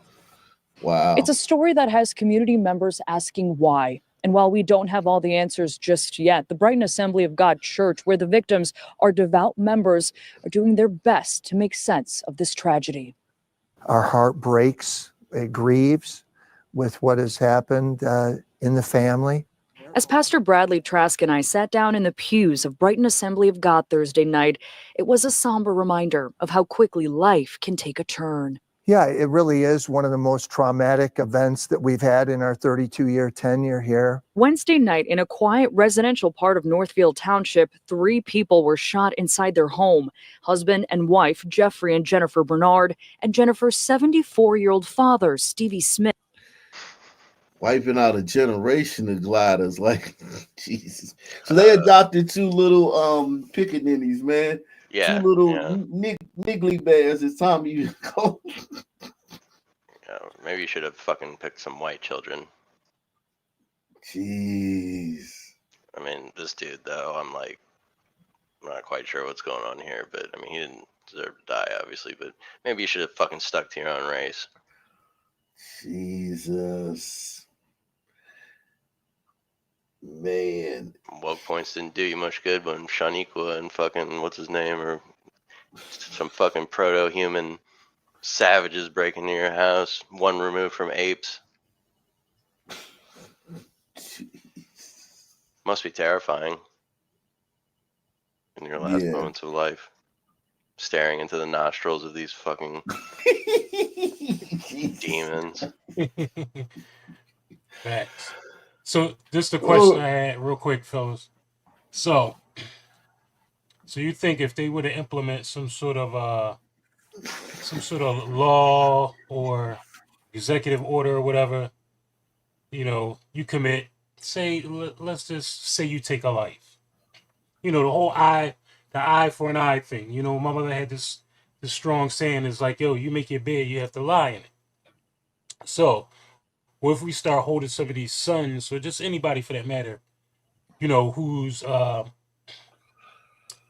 pretty much responsible for, committing crimes, based on serious crimes. Say if we just start putting them down, do you think that would send a message? I mean, not giving them like life in prison, any of that nonsense, just like, to start putting them down? I'm just asking, it's just a whole question. A way of me thinking. Would it send a message to society like, yo, get your shit together, or this could What do possibly you be think, you Hot too? Black? You can answer that, Hot Black. I think that's wishful thinking, unfortunately. I think the opposite would probably happen. They would, there's so much of the country that would coalesce around the thug, trash, fucking savage elements, it's proven Yeah. itself over and over again. I think that would backfire. Instead of killing them, I think, hard scrabble labor. Like, can we send these, fuck a Yeah. prison, we need to start sending them to a camp. Is sort of what I think. A And mine.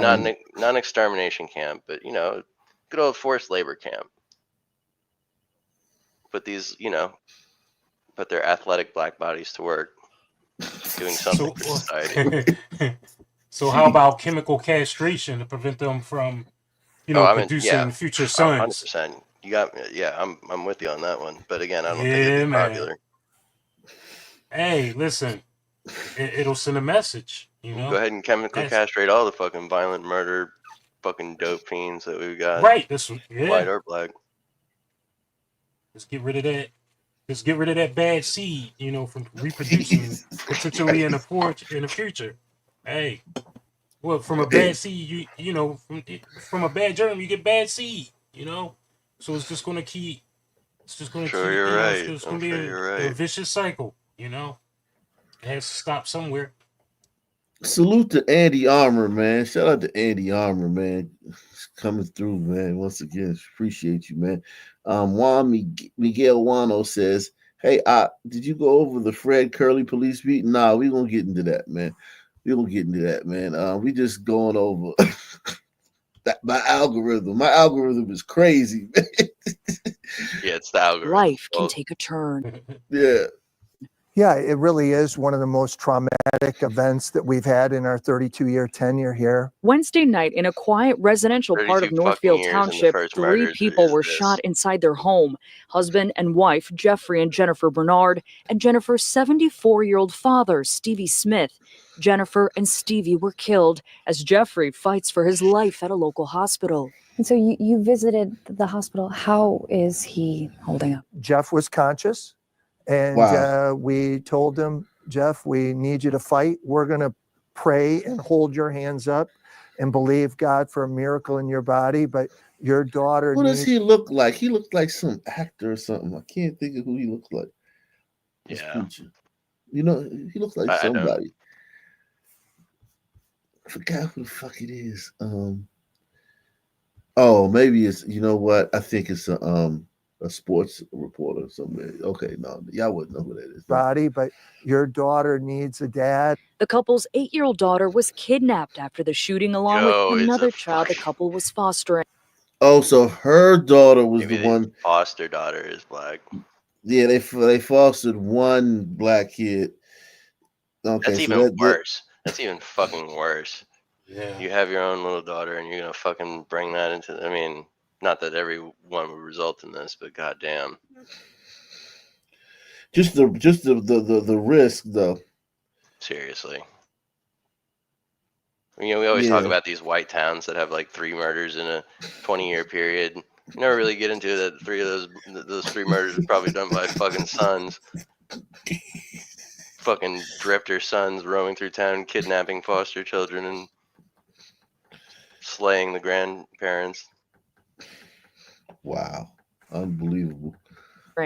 Hours later, the 2 young girls were found safe in 2 separate places in Ypsilanti Township. 3 suspects were then taken into custody. We know at least that the female suspect had a parental relationship with one of the children. We reached out to the Michigan Department of Health and Human Services, That who mammy in there. oversees the state's foster care Brood system, mammy. who said in a statement, while we can't discuss specific cases due to state and federal laws, MDHHS is committed to ensuring the health and safety of all children and families, including foster families and caregivers. And according to Pastor Trask, all Jeffrey and Jennifer did in this world was try to help others, having helped assist another family in the church who suffered loss just last week. Members now returning the favor. literally dozens of people have called the church. Hey, are meals needed? What can we do to assist the family? And while it's hard for this community to make sense of this tragedy, all they can do is pray. And I know this family, albeit we can't see the big picture now, that God is going to be glorified and the Lord is going to be this their was help. definitely God's And if plan. you would like to help Jeffrey and his family, the church says Have they them will take fucking in any savagely murdered items, by any some encouraging fucking words, proto-humans. and pass those right along to him. Meanwhile, no charges have been filed Praise as of Jesus. Thursday night. In Brighton, I'm Rudolph Sinaida, 7 News Detroit. God sure works in some strange fucking ways. I think that Your Honor heard the swear to the facts of this horrific case. There isn't any necessity for Miss Vincent to have Vaughn. She literally murdered a mother in front of her daughter. Was toddler. That's a lie. The I didn't do allegations that are shit. that her and her two co-conspirators drove to the home with loaded weapons, entered the home without permission, killed the two individuals in front of the minor children. The third adult survived and made it to the home next door to call 911. Unfortunately, the children were both recovered later in Ypsilanti Township. Is one of the most horrific crimes that I've seen in my career. And we're asking that based on the likelihood of conviction, the danger to the community, that you deny her bond. The other two cases involve her apprehension and arrest with two children were recovered. And we're asking for a one picture shirt bond in each of those. Her behavior,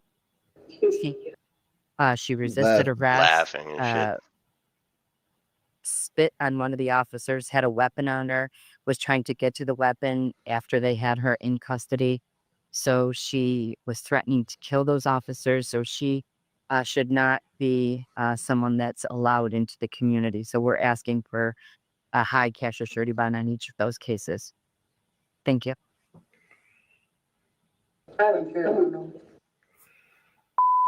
With my kids, come and yo, Miss Benson. Had my child around death because I You should be hog-tied and gagged. Like, why do they allow this shit?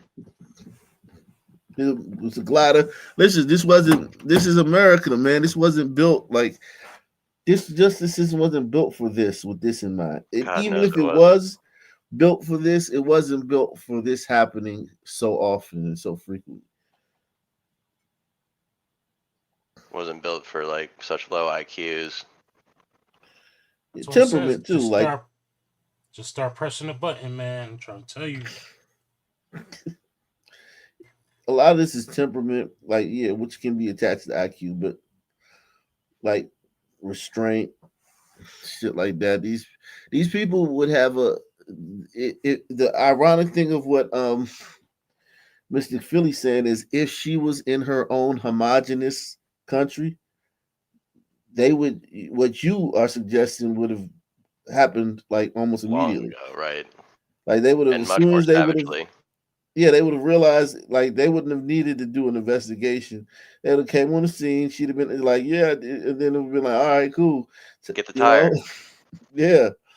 It wouldn't have been like she wouldn't have been like on trial for like 5 years. The trial happens 5 years from now, and then she gets sentenced to death, and then the governor tries to put her to death in 30 years, and then they commute the sentence and give her life. Like Innocence Project will be all over this one in 30 years. There's no Innocence Project in Africa. Oh no, I'm talking about this, but yeah, no doubt. Oh yeah. Don't lie and say had my child around death because I just went into a discuss you're keeping your silent later. Neither one of them kids see. So stop lying. Sir, not a today. In my courtroom. Let me up out of here. I'm done, bro. Let me up out of here. Like I said, like my baby. I'm not the mother that need to be in jail. They need to be in the mother with me. You'll see, because you'll have all the record. Them dead mother. Pursuant to Michigan Court Rule 6.1. They have stalked my mother child. And anybody else who do that, please. And then what? Come up. Called him racist. Eat my dick. Like, so predictable. Yeah. And then you got this dude up in the top left. He's been like biting his shirt and twitching and shit. Like,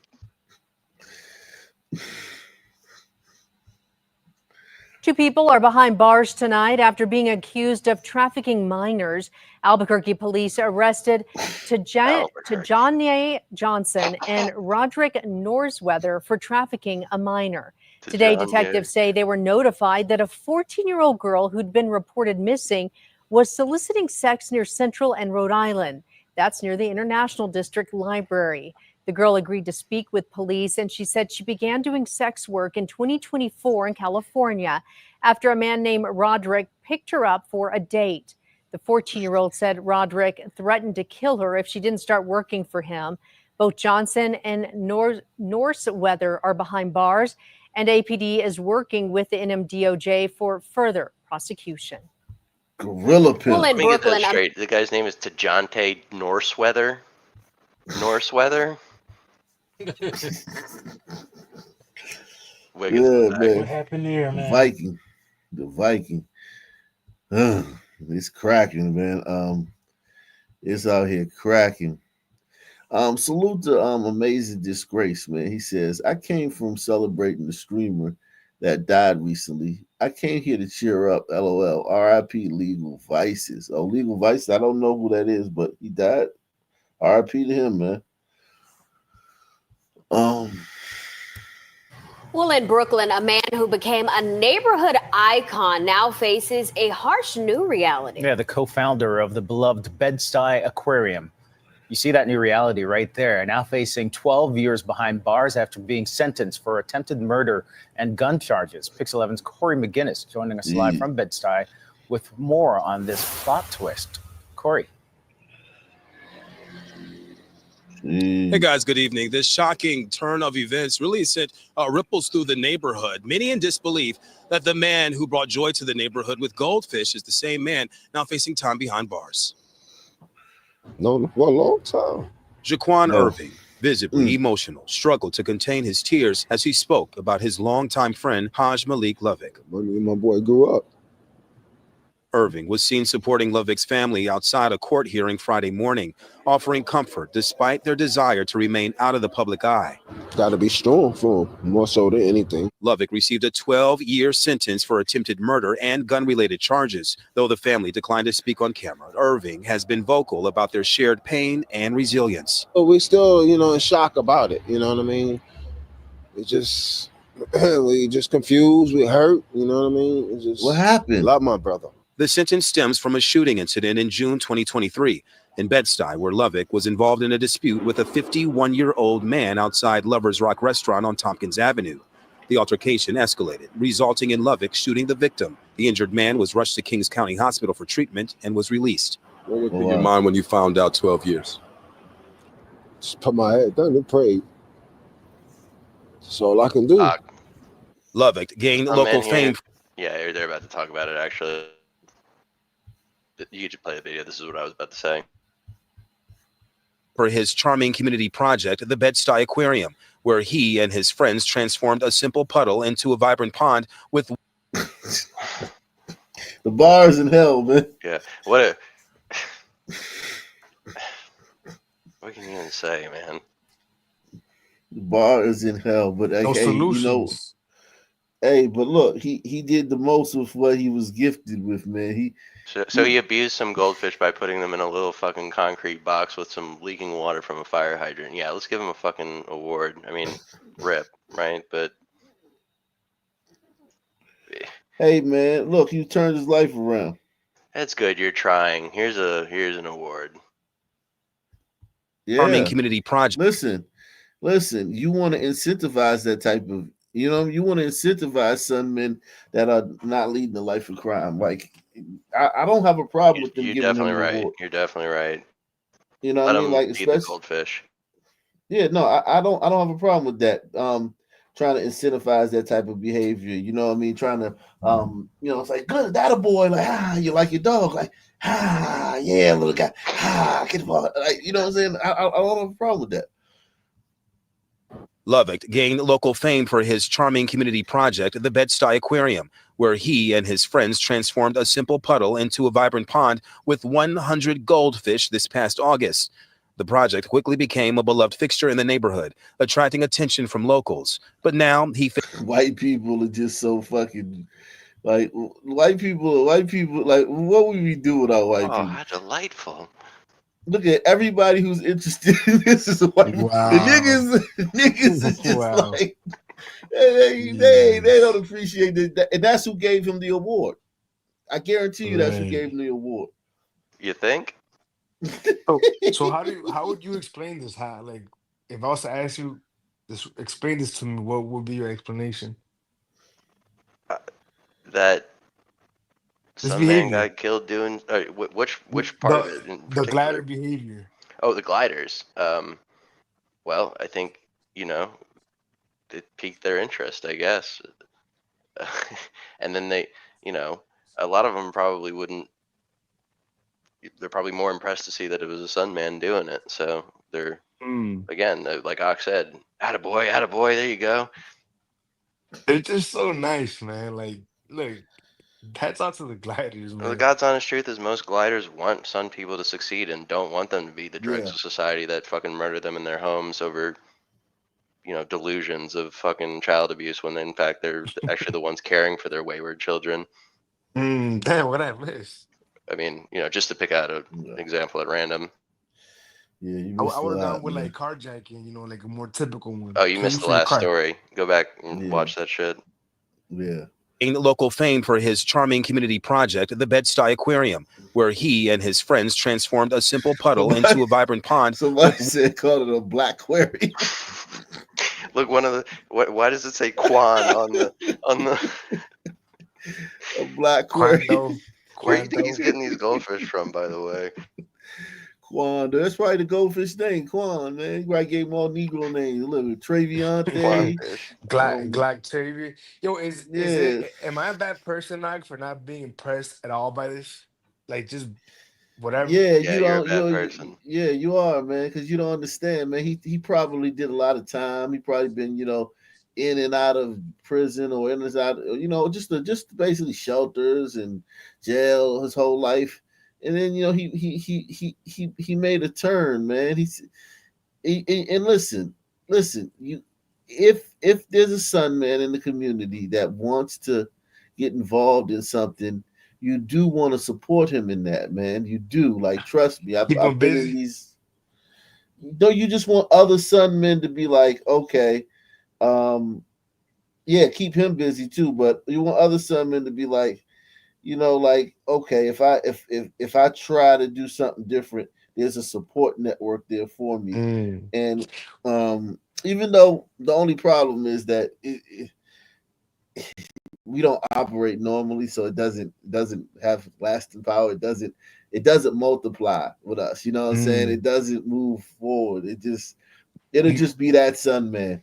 What comes to mind when I hear you talk, is these Sun men that come to my mind that I've just met across my entire career, right? The ones that are like the problem in society, right? They don't give a fuck at all about this. You know what I'm saying? Like, they'll probably rob this dude. Not a flying fuck about this, man. And they probably resent him that he's getting a lot of attention from white people.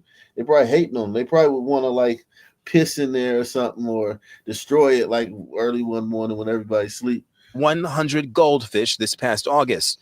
The project quickly became a beloved fixture in the neighborhood, attracting attention from locals. But now he faces a different chapter in his life, and whether his recent actions will overshadow his contributions in the community remains to be seen. Whether he shot a 51-year-old guy after argument will overshadow his contribution of building a goddamn black aquarium on the side of the street. Do you feel like this sentencing, this 12 years, will kind of put a stain on his reputation? Put a bad stain on him.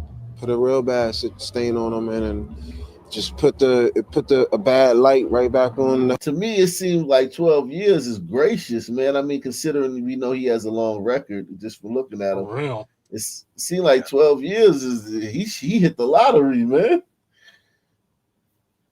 He'll be home in 2036. Yeah, man. He hit the Think she lottery. played those 6 years. He's not gonna do the 12. That's true. He's not gonna do all 12. That's true. The whole community that we work, so hard to change. And now I did get a chance to speak with. Yeah, he was working hard to change the community, man. right. Yo, maybe when he gets out, he can make another one before he kills again. If this was in New York and it was like a glider in a glider town, he'd probably have been arrested for making this.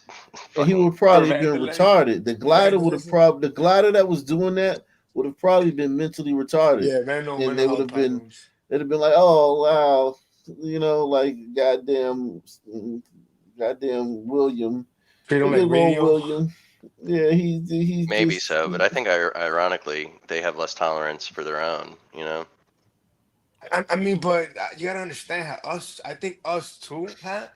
But you gotta understand the low bar that some people are measured by. You know what I mean? No doubt. That's exactly why this is happening. Yeah, like with us, like I mean, maybe building. Listen, let me tell you this: if he was in Umbrito, that structure, like he would have built like something like that would have been like on Instagram. Like we would have seen, like people would have been coming by from. It would have been like a marvel. It wouldn't have just been the little fucking tree stuff. like a dude that would have did something like that. As far as on burritos, I think he'd be like a bum. He'd be a homeless guy, a transient, like that. Nobody really. The old man in the sea. He would have repurposed a lot of stuff he found in the garbage. Yeah, for glass and rubber, and he would have patched it all together. Maybe and it would have been something. It would have been a sight to behold. Okay, yeah. It would have been something where pyramid-esque. We would have marveled at that. We would have marveled over that shit if it was. It just look. I just annoys me that the gliders were over here clamoring over it. Like, keep go on your way, glider. Somebody's got to take care of Quan and the rest of them. Yeah, it's like Rich Goldfish Quan. It was a comedian the other day I saw. He said, when everybody looks at the pyramids in Egypt, they always try to say aliens did it. They can never believe that Africans did it, and no one believes Africans did it. He said, but they have pyramids in Mexico, and nobody ever doubts who built those. Right, you talked about that when I met you. Yeah, given the two choices, I know which one I'm picking. Like, everybody knows that the aliens didn't build the pyramids in Mexico. Right. But I also don't believe that the Juice Crew built those pyramids, though. Like, look, if the Egyptians enslaved the Juice Crew, it would have been to crunch numbers, not move bricks. I ain't never seen a fucking. Maybe it was Juice before Crew. they attained their accounting prowesses. I mean, look, at least here in America, man. I mean, for the most part. I've never seen a Juice Crew do hard labor myself anyway, and it's a big city, Chief. You rarely see someone do hard labor. No. I mean, That's look, I know that somebody built Israel, and I'm assuming it's them, right? But I just don't think they built the pyramids either. Do you, Chief? I think it was the Arabs that built the pyramids. I think that blacks built it on the end of the whip. You can see it in the carvings. I feel like it was a medley of slaves, and probably the Juice Crew slaves were kind of running the show, the foreman or something. Yeah, I could believe the Greeks. I think it was more like Greeks at that time, probably. Good point. With the whites that were there. But it was some white Egyptians. It looked like Egyptians. Yeah, exactly. But what I'm talking about is where they were from originally. Yeah, it's some group that occupied Egypt, some white group that occupied Egypt, and they used Slavic and black slaves to build it.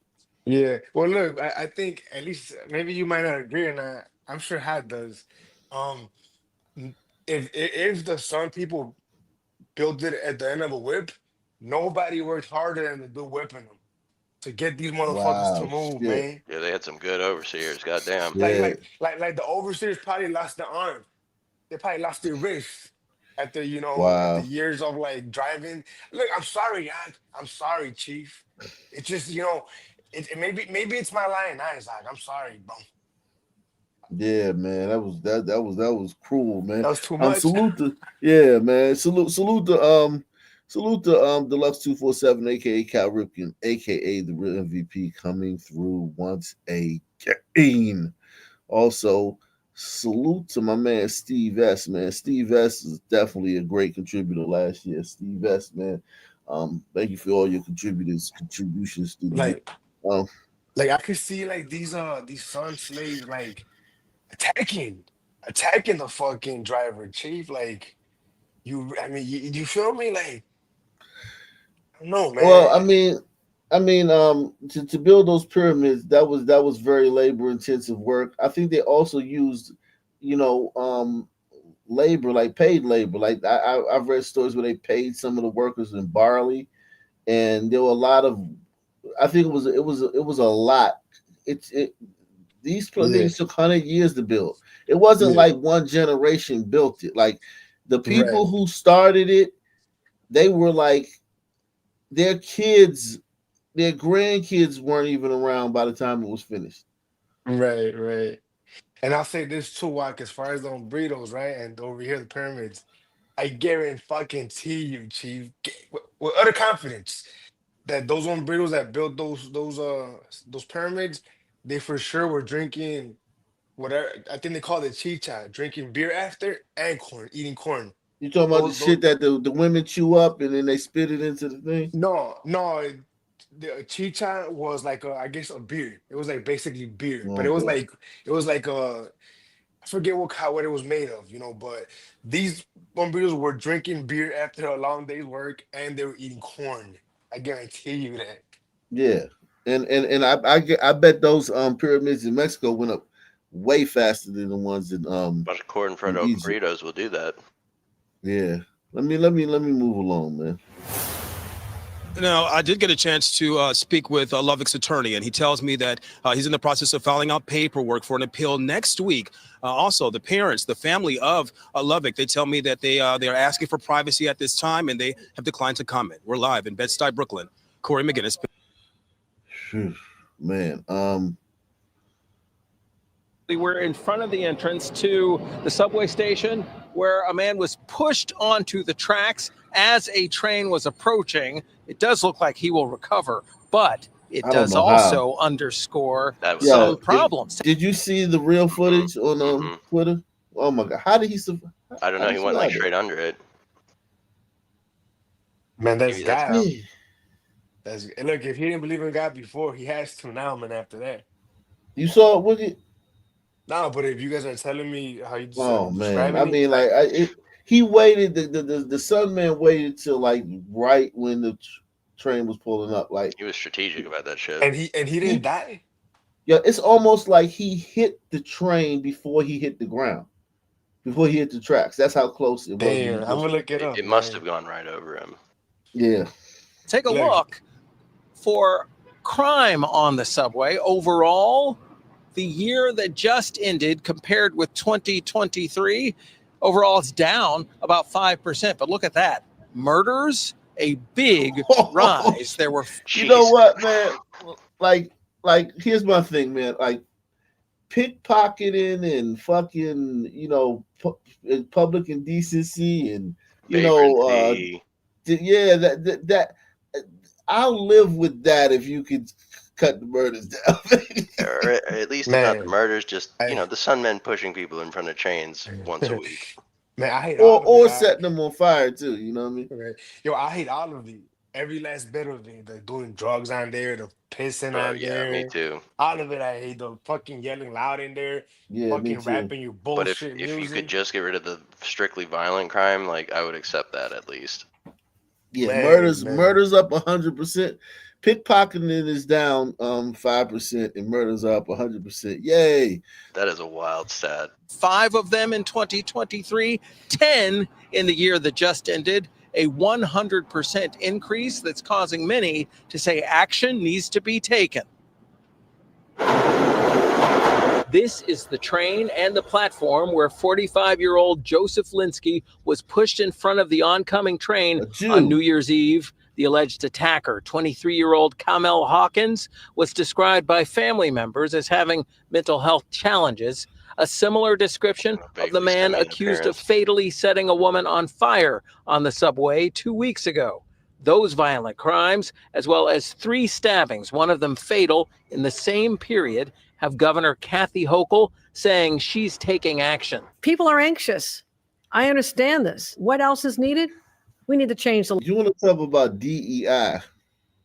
She's like, you know, she's so unqualified for this position, man.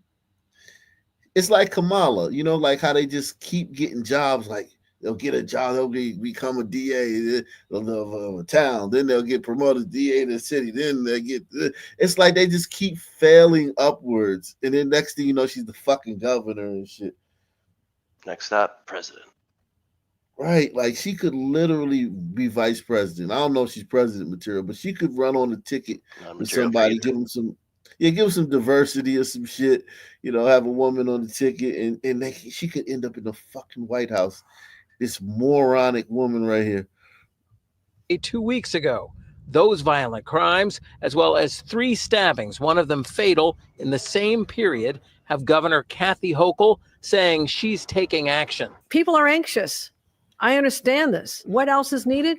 We need to change the laws, and we need to do it soon. The governor says she'll push to expand laws that allow people deemed to be in mental health crises to be involuntarily committed to treatment if need be. On the platform where the subway push happened that left a man in critical condition, reactions from riders show some of the challenges to the governor's proposal. Sounds like a really gray area, right? You know, like somebody could be really stressed out, or maybe they handle their emotions a lot differently than most. He's not alone in saying it's a very nuanced issue. Among those also saying so, the chief enforcer of the law in Manhattan, DA Alvin Bragg, says he can't carry out the program alone. We are partnering with, you know, the parts of city government, Department of Health, Homeless Services, agencies that are on the front side of the equation, working with them. Riders we spoke with agreed that it may take more than removing people. New York has a woman governor, a Latina congresswoman, a Sunman mayor, a Sunman district attorney for Manhattan, a Sun woman district attorney for the Bronx. The other boroughs I'm not quite sure, but they need some white men up there, man. In fucking New York. Christ. Who may have mental health issues from the subway. Homelessness, you know, so I think that should be addressed, because why? And the attorney general for the state, Letitia, whatever the fuck her name is, she's a sister. Why are people so tired? Why are people so crazy? Why are people so fed up? Agreeing with that, people who work in mental health. Removing them from the street doesn't say that they're getting services, whether it be mental health, whether it be housing. Or jail. Yeah. Now, the governor says that her proposed legislation is about getting resources for people who so badly need it. Fuck them, man. They don't need shit. Put them in a fucking institution. And most of these dudes, as we've seen time and time again, are not mentally ill. They know exactly who to target, and they do it for whatever fucking sick reasons that they have. If these dudes looks crazy, there would be just as many 70-year-old women getting punched in the face randomly as it would be, you know, like fucking biker dudes, Harley Davidson, white dudes, 6'5" white dudes with fucking handlebar mustaches and fucking Nazi tattoos and shit. Like, it's a reason that the only people that get punched in the face randomly are fucking old people and fucking women and shit. Hey, Wicked, did you see that a Sun man and Sun woman stabbed up some people on the Green Line like yesterday and ran his pockets? That's Maybe Chicago. he's gone. You might Yeah, have- so you might they have were, to check out today or Chicago. yesterday was a stabbing on the CTA. Stabbing robbery. Man. Let me do this video of this guy, man. Curly, man. Before we move on to anything else, man. Make sure you hit the like button, man. Support the channel via PayPal, Cash App, or the Super Chat. The news, man. What's really going on, man? Think about how crazy it is that when everyone thinks, like when I go to these other channels, they think the New Orleans incident is like The biggest threat facing our country. Like, yeah, it's fucking horrible, but Islamic terrorism is like, it's a fucking drop in the bucket. Doesn't really cut it. nah. We've done more than 15 murders tonight, and this is just this isn't even all of it. This is just ISIS is green with envy at the fucking kill count in Blackistan every Right. week. I think it comes down, at least as far as that perception that, in a way, like to intelligence. Like these Arabs, they're more like planned. They're more organized to do damage. The Sunman is just, just living, just existing, and their existing means that other people are not going to be able to exist. It's like You an get what I'm acute trying to say? disease versus a low-level chronic condition. You know what? Exactly. You know what I'm trying to say? Like, it makes sense. Yeah. Because people are Definitely. terrified of the Arabs. They're terrified of them because they're organized. They're gonna come and blow shit up. But the They Sunman have will come blow honor. shit. You said what? They have honor. And impulse control. Impulse control. Some men they're don't have a planning. cause. First of all, some men don't have a cause. Exactly. That's He what don't I'm have a saying. religion. He don't have a mantra. He don't have Organized. shot callers. Right. You can't get no Sunman to go out and crash out, blow no shit up for a sun cause. Nah.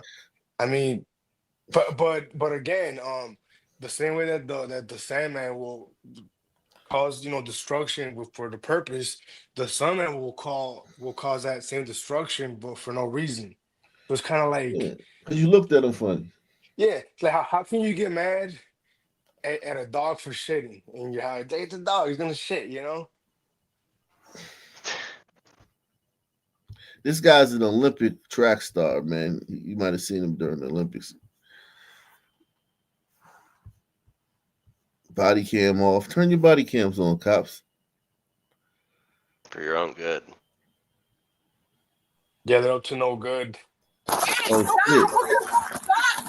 He popped off on the cop.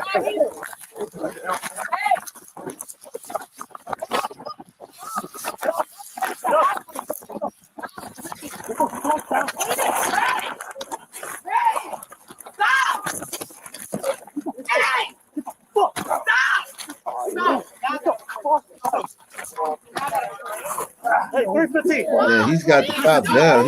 He's on top of the cop. He's an athlete. He's an athlete.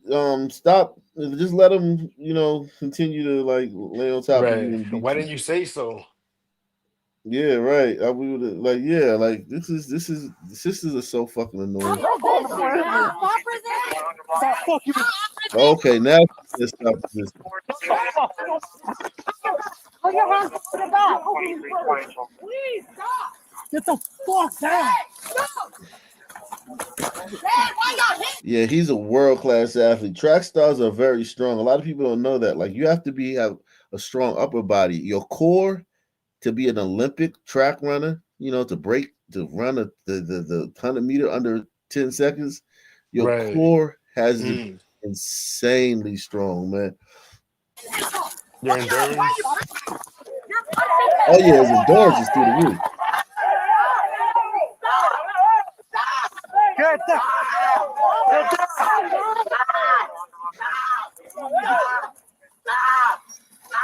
I'm gonna tase him.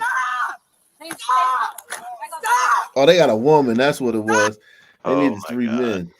Yeah, a woman there. Sounded like a fucking car alarm. Oh, he got up. He was getting up for more, yo.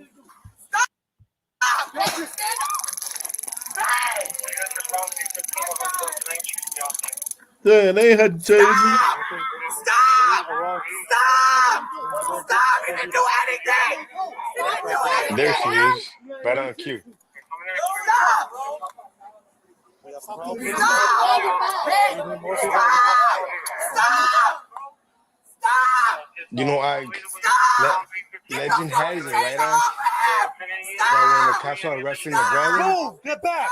I wish they would have. And here goes some white guy, or Melungeon. A Melungeon, like, what are you doing there? Get the fuck back, motherfucker. The fuck Yeah, is wrong with you? what do you like? What did you see that made you think an injustice worth you interfering with the police? Situation? Like, yo, think about that. Like, most people, 99.9% of people never interfere with a police situation. This guy's doing it for what he just saw. Social media, has him thinking, has him thinking that the cops are targeting the son man for no reason. He is 5 minutes of fame. And he's not even like built like that. You know what I'm saying? Like, yo, if I was king, I would throw him in the worst penitentiary for like a year, man. No, I don't. Penitentiary with other sons, and others with sons, so they could victimize him for a year. And they can learn, live and learn. Yeah, a year. I'd give him a fucking whole year too. This dude here, you don't need a year. This dude here, probably a month. Yeah. No, the specter of it. Yeah. Just tell him he gonna get a year. His ass will shape up. But still, no, I'll give him a year. Just because he's an ass. What the fuck are you doing? You're walking up to like interfere with this shit. Like you do do for some men and interrupt the police. You fucking right. Yo, when you put it that way, though, like imagine the courts use that on people. Like, I sentence you to 24 months with the brothers. Like, oh shit. Yeah. Never committing. I'm not even jaywalking, man. Yeah, you going to a prison with sons and you're like this dorky fucking guy and shit. Move! Hey! Move! Go over there, man. Go over there. Yo, what are you pleading for that guy for? Like, why are you doing that? Did you just see what he was doing? He punched the cop, then he fought all three of them like to the, as much as he could. Then he got tased and now they're handcuffing him. The end. What the fuck are you going over there for? And he'll be out the next day. He'll be out tonight. Yeah, that fucking guy. He's gonna whatever they give him for this. Right. He's an athlete. He'll pay that shit tonight, man. This is type of thing where, like, think about it. If he had carjacked somebody and wrapped their car around a fucking lamppost, he'll get out tomorrow. Right. Which, with that said, what is this dork doing? Right. Go somewhere, motherfucker. Go to the fuck, motherfucker. Stop! The whole time she's holding her phone, screaming, "Stop!" Yeah. Legend has it. Legend has it that when the cops are arresting a brother, a sister appears out of thin air and starts yelling, he didn't even do nothing. I'm telling you, man, it's a Melungeon, man. He ain't with no sister. That's a goddamn whole Melungeon, man. You see what he like, man. This is the whitest thing he could find. Oh, well, let me rephrase that then. A sister, but it could be, all of the above. Anything for the kings, right? Yeah, man. You know what we like, man. Stop! Man, just chill, man. We're dealing with the fucking police. Stop! Stop, man. Don't say anything else. The whole time she being a damn camera woman. Don't say anything else. Don't say anything else. Hey, anyone else?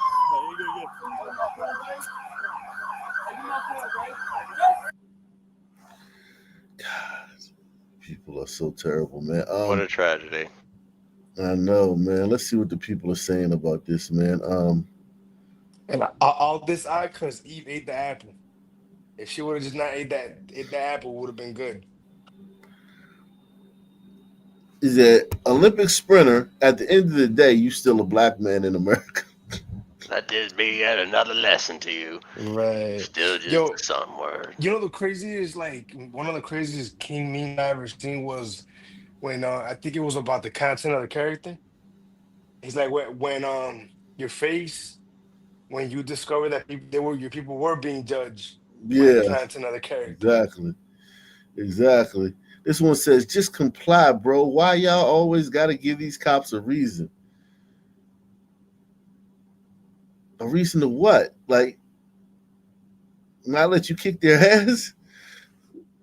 Detain you while you're assaulting them?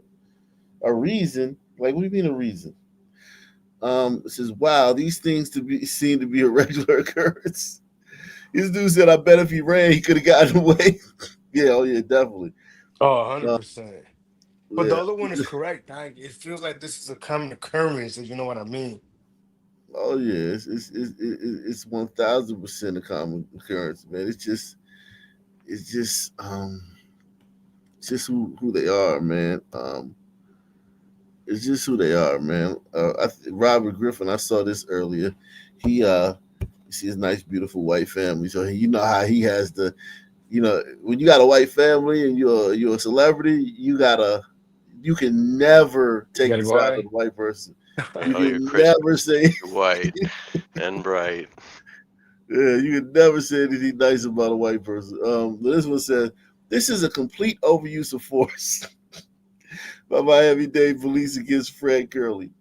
The same Fred Curley who just finished representing the USA and winning a bronze medal in the 100 meters at the 2020 Olympics in Paris. How do you represent your country and come home to unnecessary beatdowns? Being an Olympian doesn't exempt you from being held accountable when you break the rules or the law of the land, but every human being should be exempt from being jumped and tased by 4 police officers when it's not warranted. In this footage, it is clear that Fred Curley is going about his business and not the aggressor in the situation. It is clear that the first police officer puts his hands on Fred for no reason. From that point on, the police officer escalated the situation by pushing Fred extremely hard after Fred clearly asked him not to touch him and gently removed his hand from his chest. The officer then charged Fred, and Fred defended himself. In what world is this okay for a police officer to unnecessarily push a civilian or charge them with violent intentions?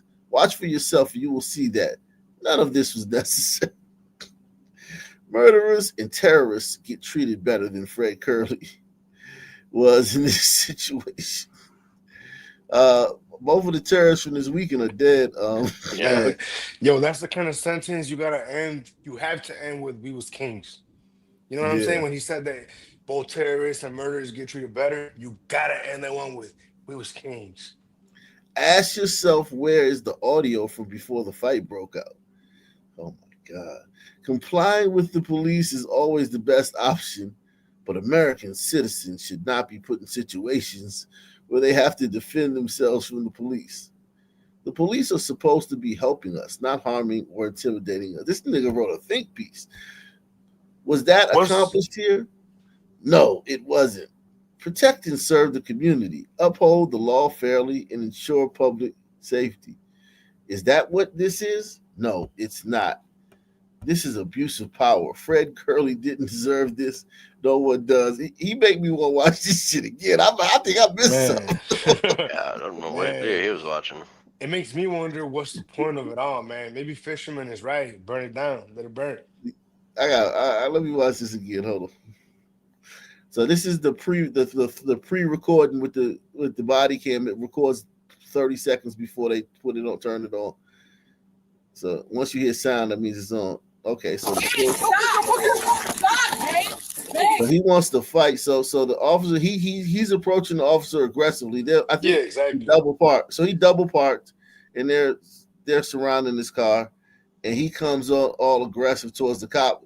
So the cop puts his hand on his chest, like that's putting your hands on him. Oh yeah, to a black man, man, don't put your motherfucking hands on me, man. So then he pushes. So then it's like the cop pushes him again, and then he comes forward, and it looks like he hits the cop, and now he's having to be held back by another cop, or he's gonna attack him. Yeah, man, we don't need to watch this whole thing again, man. Robert Griffin's an asshole and a fucking idiot. And he's Fucking doing all this moron, shit, man. I just hate how the no sound in the beginning. The onus is on the cops. Like they're the ones that are the bad guys in this. Damn, I got that burn on him.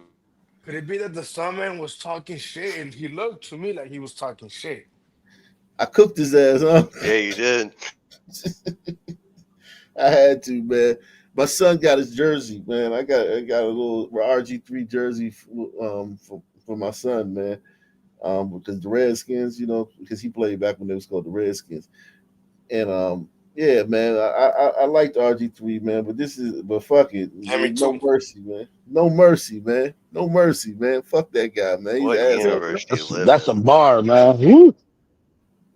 Yeah, man. Had to light his ass up. He was banned from the cookout though. RG3. Wasn't he like banned? This one says, Robert, as a police lieutenant, it is very disheartening that this is your response. On several levels, you're wrong. One, you don't know what was said, done prior to the body-worn camera activation. Two, police can put hands on a non-compliant people. Three, are you teaching to resolve by resisting on the scene? Let's see if he answered that one. He might not have, but nah, he didn't. Nah. This one says, while you're right, there are way too many police interactions with the general public that are confrontational. Yeah, I get what you are saying about your points 1, 2, and 3, but I question why these things get past point 0. I assert that it is antagonistic cops. Look out, folks. We got an academic here.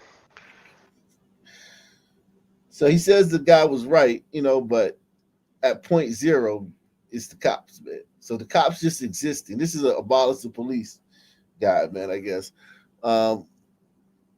He said, Jesus Christ. Oh, my God. This shit is crazy, man. What's being said during the silent portion of the video? It's not the silent portion of the video. The body cams are always recording, but it only keeps the last 30 seconds. So once you press it, like say I press my body cam right now, the last 30 seconds is all that's going to be on, but there's going to be no sound.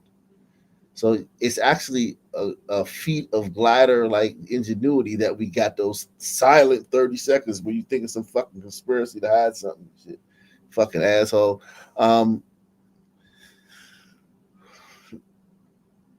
This guy said, you wrote all that, and even with the evidence, they still go on the side with the police. If he just sat there and took a beating, they'd still side with the police, especially if the citizen is black, especially if he is male. Officers who've had a bad day or a bad month, whatever, always come at people sideways. And it is always up to the citizens to remain calm and de-escalate the situation. Yeah, we see that all the time, right? Black men just cowering, kowtowing, taking the beating. Yes, sir. Yes, sir. Don't stop hitting me, boss. Stop hitting me, boss. We see that all the time. It's not right, but it is what it is. I've been in that situation a time or two. And you have to kill them with kindness. Swallow your pride. Yes, serve them to death. And if that doesn't work, shut up. Don't say anything. Not one word, and comply. Get their badge numbers and supervisor's name, and then once you get home safely, report them. But you have to treat the situation like you are a prisoner of war.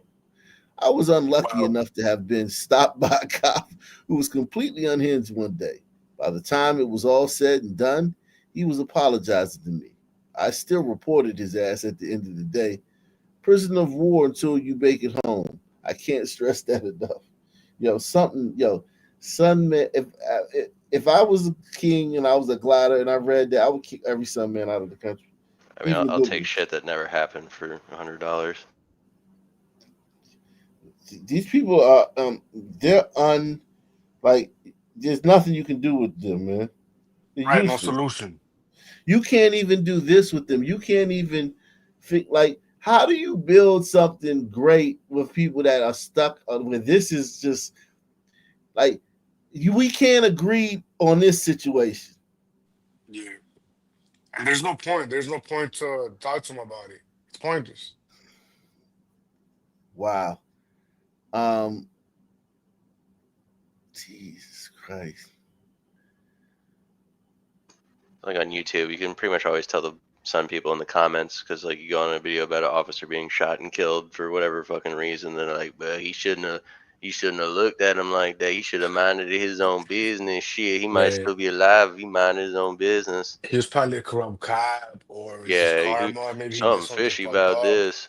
Right. Something ain't adding up. Man, no solution. Yeah, it is.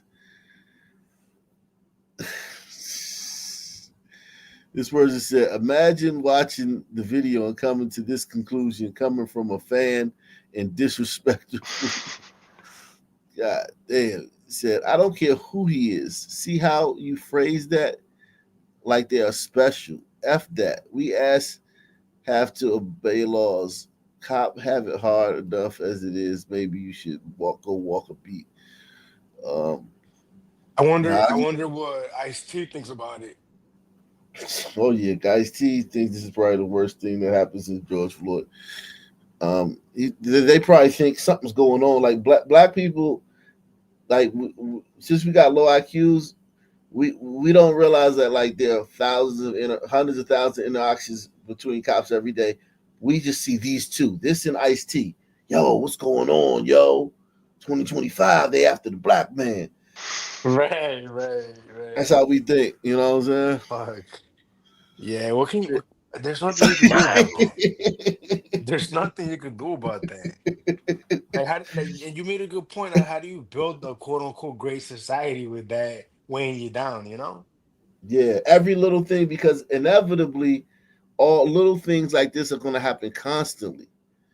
And they will never be able to rise above them because they'll constantly, like these will constantly be what they're dealing with on a regular basis.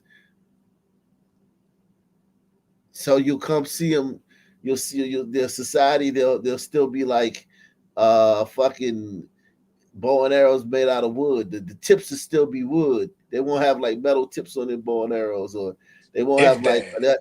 Yeah, they have a canoe. They won't row with the canoe. They'll just have a long ass stick that's like pushes off against the bottom of the fucking lake and shit. They won't have like paddles and shit. That's kind of like, they'll never like advance because they're constantly bogged down with a bunch of sun men on the poles. Shit. Yeah, bogged down by stupid shit. I mean, exactly. Look, and then we had to hear people like RG3 saying stupid shit, right? The one guy that NFL player that used to play with the Steelers, right?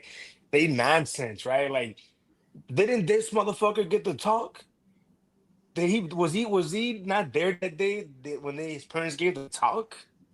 Yeah, it's insane, man. Oh look, there's Tommy.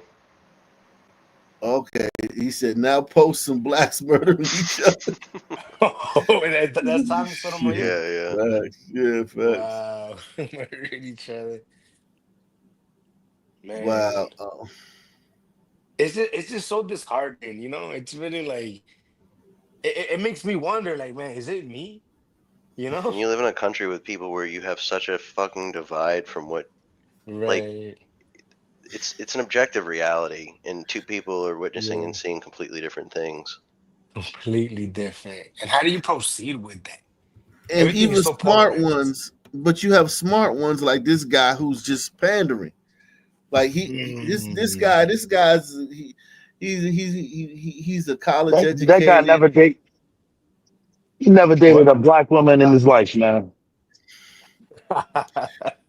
Right, which is why he's doing this, you know, why he's pandering. So you think he's pandering? You don't think he believes that shit at all? Nah, hell no, not him, no.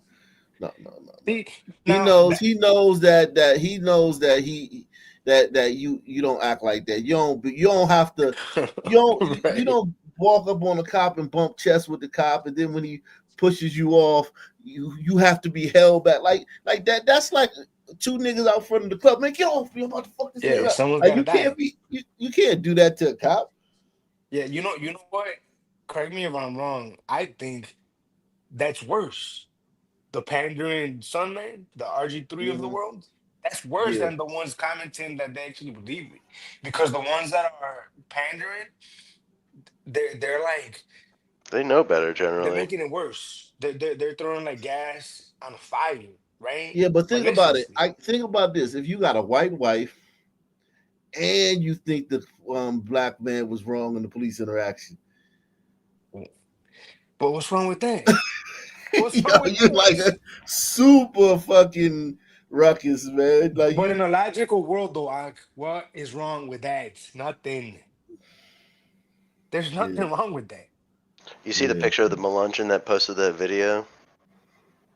That was definitely a Which look one? at the top, her profile picture, DJ Sky High baby, right there in that video. She's got like blonde fucking weave and shit while she's filming, and anyway, Oh, definitely a Melungeon.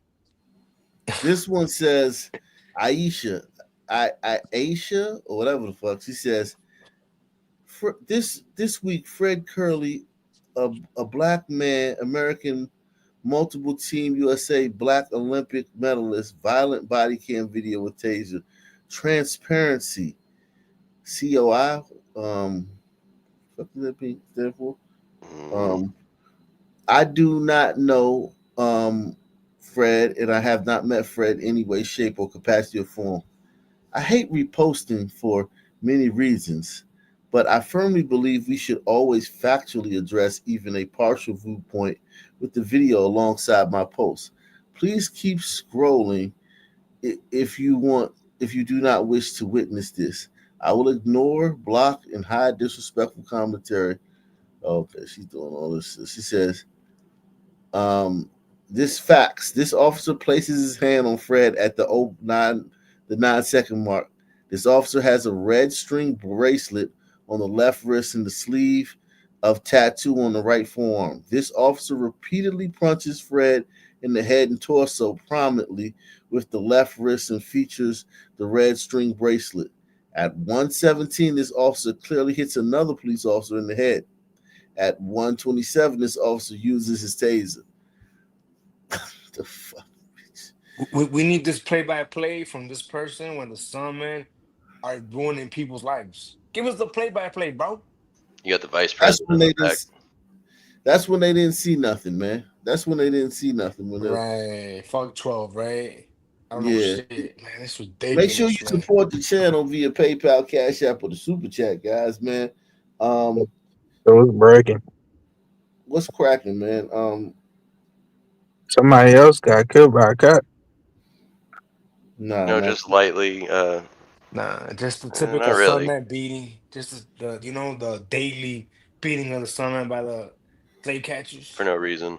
Oh yeah, the slave catchers. Dang, forgot they were slave catchers. He ain't even do nothing though. That's the crazy part, bro. Didn't do nothing at all. right. Nothing. It's just crazy, man. 2025, and here we go.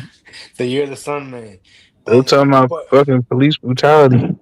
But RG3 commented on it, and he's married to a glider queen, so you know he has to go extra hard about it. Yeah, I mean it won't matter. Though. He think that's gonna like earn him some, sun points. Tip at the cookout. Yeah, he think it's gonna get him a extra rib at the cookout, but his dumbass don't know. Bring that white woman home, nigga. It's a rat. You bring the white woman home and you talk properly, it's over for you, nigga. Salute to my man Douglas Chunks, man, coming through, dropping 20 Ock Nation News memberships on the channel, man. We will have to do a members only soon, man. For the members, man. Salute to Douglas Chunks, man. the probably the number one contributor last year, man, for the channel, man. Up there with Christy Webster, man. Shout out to Christy Webster too, man. Always got to shout her out, man. Shout out to Jimmy the Gent too, man. Jimmy the Gent. Yeah, I hope Wait, that's all right. Wait, shout out to shout out to Razzle too. Razzle, man. He was Razzle another big Dazzle. contributor. Yeah, I remember Mayo Razzle. Monkey. Yeah, Razzle was a cool dude. Yeah, man. Yeah, Razzle, if you out there, man, make sure you come back. I got his number. I gotta fucking holler at him. But hit if the you out link, there, bro. man, if you out there, come back. Yeah. Let us know the summon ain't get you, bro. Yo, I saw Latina with the fattest ass earlier. I just had. Hey? I'm sorry. Yeah, I had to say it, man. She was what, like a Dominican or what? She looked like one from the mainland, from fucking Puerto Rico or some shit. Jenny from the block. Yeah, man. Nah, she had to be Dominican. She had to be Dominican. That show was a perfect bubble, dog. I was like, God damn. But You you ain't see why snap a picture. Don't you love him? Yo, I love him, man. Yo, I you see why should Mark have, loves him, bro. though? You see why Mark loves him though? You said who? Mark, you see why Mark is in love with him though? Oh, yeah, man. Of course, man. I can't even gotta explain shit to me. I already know, man. Yeah, Yo, bro, CT was telling me that the sisters are finer than breeders though. I was like, what? man. Fuck outta CT. here. Yeah, he respectfully has Yo, once very fucking skewed opinion on that. once CT said he thought Leslie Jones was attractive, I was like, look, bro, it's certain opinions where it's like, all right, You I like see where you at. Seriously. now you You coping. trolling. You trolling. I don't know. I think that's one where Nobody he's not. thinks Leslie Jones is attractive, man. Nobody. Nah, but he had this other like tranny looking supermodel quote unquote on there. Yeah. Yeah, Caping for her He be too. caping yeah, he for was the crashing sisters. out. He be caping for the sisters, and Yeah, he he's be trolling on that. he be on his like dark skin fucking. He be on some dark butt activism Wait, shit. I don't know. which they could be attractive for sure. They could be, but they're not No, they an can't. average. But the ones They're not he average. be trying to fucking That's point it. out, I'm like, nah, nigga, those ain't the ones right there, bro. But if you ask me and Mark, the breeders are finer. I'm just saying. Yeah, I mean, look, bro, I could go down my hierarchy, but you know, I just wanted to. I think we know. Yeah, like, come on, a white woman is my god or whoever. They're knowing the. Yeah, I'll give you mine, Chief, on breeder, and on breeder, in that order. I mean, Abritos got it good, man. I got a good selection, man. You know, I got the. You got the tan ones, you Yeah, got I the got dark ones, you got the European ones, and you got the like in the middle. You got them all, man. It's like they come in four seasons. You got the I'm in all that refrigerator ones. mixtures. You got the mini fridge ones. Yeah, you got the. If you want like a little, you know, a little LG mini fridge with no ice. Like the little Goblino ones. With the ice maker. Yeah, you could just put like a couple 12 packs in there. You got one. You got some of those too. Look, man, put it like this. For me, she gotta be able to make tortilla by hand. You know what I'm saying? Like I want a female that could make tortilla a mano. Like Yo, that. it was bro. It was crazy because it wasn't wide. It was just like a big ass bubble. Like that shit was poking out Damn, so how crazy. long was Like this? How long ago that shit was like, you fell in love, my guy? nah, that shit wasn't that long ago. But you know, I had to, you know, try to holler at her. She ain't give me the time of day though. Oh, you shot your shot, my boy. Yeah, she What's was up, looking. man? She was looking at me like she seen a Bushman. So I was like, yeah, she probably Like you don't. were about to rob her. Yeah, she was Their a light fucking flashing before sticker. her eyes. She's like, not again. You feel me, Yo, Chief? Not again. she probably was like, yo, what the fuck my purse at? Hold on. If she went home, Nah, she was but like, I almost got killed tonight. you come off as a Brito though. You say you light skin. Yeah, man, but I don't know. I think You I got came 4C at her. hair? I You was got a little. 4C hair? Or you What'd got you say? that good shit? You got 4C hair or you got that good shit? Nah, I don't got that. I got that nigga shit. Oh, you could be Dominican. Yo, she damn near took off running, Chief. When he started running, and no questions Nah, asked. yo, she just looked at me like she didn't know what the fuck I was saying. I'm like, She sound fire though. She sound fire for yeah, sure. She sound like she had like a heavy accent though, so I don't know. Oh yeah. She's Well, straight fresh from off the the boat, boat. It's all good. Maria. Yeah, I love them. Like her name You was rag them out. Maria. Right, you could be a passport, bro. Here. Yeah, man. You know, I just wanted to salute to Brita at the gas station. Salute to you. I know you listening. You'll be back. I'm not crazy. I'm just, you know. But where you seen her at though? Like where were you at? You at the liquor store or something? Nah, I was getting some gas. Sure. Oh, so you one of the some men that be hollering at the gas station, huh? Yeah, I look, bro. understand. I Not understand. usually. You know, when you see a chick where it's like Yeah, you yeah. feel compelled, like, yo, I gotta shoot Right, my right. shot, or I gotta see if she gonna say yes, cause You you know, never fuck know, that. man. You're Hey, right. look, if it's one thing that I learned from the sun man, if it's one thing I learned from the sun man, is shoot your shot, man. You just never know, chick. You know? Oh, you ain't telling me nothing, man. Yeah, I'm You about to like talk the Kobe with city. this. I'm like Kobe with this shit, man. I'm gonna get a 49 shots, bro. By the third quarter. What was that Michael Jordan quote? You missed 100% of the shots you don't take. Yep. I firmly believe in that. Right, right. Hey, shit. Look, you never know, man. Next time when you see her, it's meant to be. You know. Yeah, man. You know, I don't know. I guess it was too late. You, I don't know. you should have told her, man. Hey, yo, look, I'm the VP of the Ag Nation, man. She would have boom Yeah, dropped them don't worry, draws. I'm a racist. It's all good. I'm like, look, Like, hey, I'm don't like, worry, I hate some people too. yeah, like, yo, I'm be like, little chill. You don't gotta put your purse away. Like, I hate niggas too. Like, come on. Right, it's only a pistol in your face. What you so scared about? It's only a gun. I'll cross the street with you. Right, I man. cross, Look, I cross the street when I see black people too. Like, come on, man. hey, look, Nick Tower. I don't think she could have outran you though. Like if she would have got out, take off running, I'm sure you could have caught her if you wanted to. Yeah, there's a large Yo, posterior. that's Got it crazy. there. That's crazy.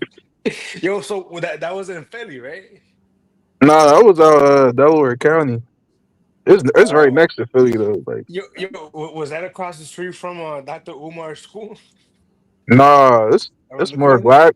It's more gliders in that area. So Are you nearby Dr. Umar's school, or like can you get there fast? ain't his school in like Wilmington, Delaware? Yeah, it's in Delaware. Yeah, Yeah, that's it's in only like Delaware. where I'm at. Like that Wilmington probably like that shit might only be like a half hour away, maybe. Oh, Yeah, okay. like 20 minutes. Yeah, that shit right there. I could drive right there right now if I wanted to. Go, So man. I You could should go, apply. Should apply and be a teacher. Teach man. these young kings. Teach these. I'm gonna teach them. Yo, look, your mom ain't shit. Your dad ain't shit. Right. You come from Um, a fucked up continent. yeah, It man. ain't You be shit. like, look, if you can't do math, it ain't your fault, son, man. You be It's alright though. DNA. Yeah, it's DNA. I'm gonna be like, look, it's DNA, son, man. Yo, you're gonna be telling them, man, subscribe to the Ag Nation, man. Yep, that's gonna be my first That, day. I'm getting all the Ock Nation that, membership. that that's gonna be your class. You're gonna do a whole class on Ag Nation, breaking it down, analyzing it Yeah, with them. Or that's gonna be the homework. You gotta watch. what? You gotta watch one episode of Ock Nation and do a report on it. And Right, tell me, Professor. yeah, All tell the me how crack much you hate these math. niggas. I need a 5-page essay about why you hate niggas. Single space, they could do it, right? Yeah, Nothing. 5 pages, single Yeah, space. you ain't yeah, no double space shit. I need a lot of content in here. They're gonna be like, man, I need more than 5, man. 5 yeah. minimum, not max, right? Tell me everything you hate about these niggas. Like, I Right, need details. right. 15,000 words on why some words lack impulse control. Yep. You're gonna have them as a reading a book, Negroes in Negroland. Open up Oh your my, page. yeah. Oh my Open up your God. page to page Yes, 50, kids. yes. I'm be like, all right, look, I know half of y'all probably gonna be felons, so for gym Yeah. class, instead of gym class, we're gonna teach you how to climb fences, and we're Learn gonna how have to like live. You're gonna have like It says a To Kill a Mockingbird, but take that shit and throw it out right now. yeah. This is what we're gonna read. Man, if you don't mind, bro, teach them traffic stop etiquette. Don't do what this guy here in this incident did. Yeah. Oh yeah. I'm gonna have a. Yeah. I'm definitely gonna have But the talk. How to not be a not nigga. How to not be a nigga training. Like that's gonna be one of my classes. When the cops stop right, you, shut the fuck up. right. Hands on the steering wheel. Look, make sure you tell them, bro, that if and when they run with their gun, toss it right away. Don't run with it in your hand because Yeah. they might get shot. You know? I'm gonna bring a German Shepherd. Have them run for me. Get their skills up. Run away from dogs. You're gonna bust out the hose. Oh yeah. Oh my. Yo, what the? Knowing you, Nick Top, knowing you, you're Pause. gonna have them do assignments like acting like reenacting like the slave auctions. You ain't right. You wrong for that one. Yeah, you remember that glider that got in trouble for reenacting cotton picking in their class? Right. You're Then gonna he be a No, lot more than that. he no, it's reenacted Nah. the slave crazy. market. Oh, Yeah, he I try to find that video. Remember when the guy was like, "Nigga, I'm just describing when that shit Yeah, was yeah, funny as hell." You wait, talking what about in the is that? boondock? Yeah, the Yo, Boondocks. it was No, that's Yeah, just a a that's real where they got it from the no. Moondocks. Yeah. it was a That was a man real This shooting in is thing. Baltimore. funny. No, Yeah, that's a classic. man, starting off the year right in Baltimore, man. Yeah, it was a man Got shooting. to. I think this just happened. Oh wow. How many? Do you know?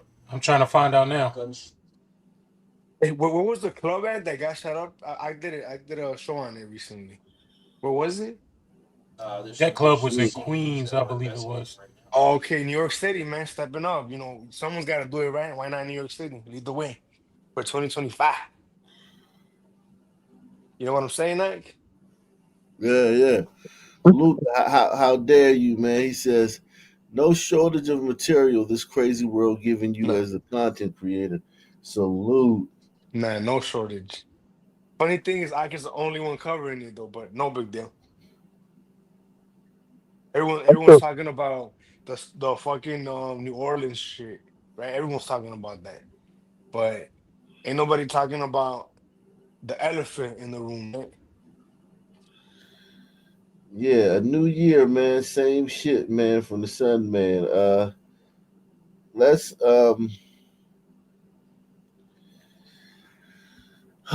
let's see what else is going on here, man. I got some funny. I got some video that I wanted to show, man. Lighten up the mood after all these shenanigans. Yeah, I don't know if you can lighten up this mood. This is more sudden, man.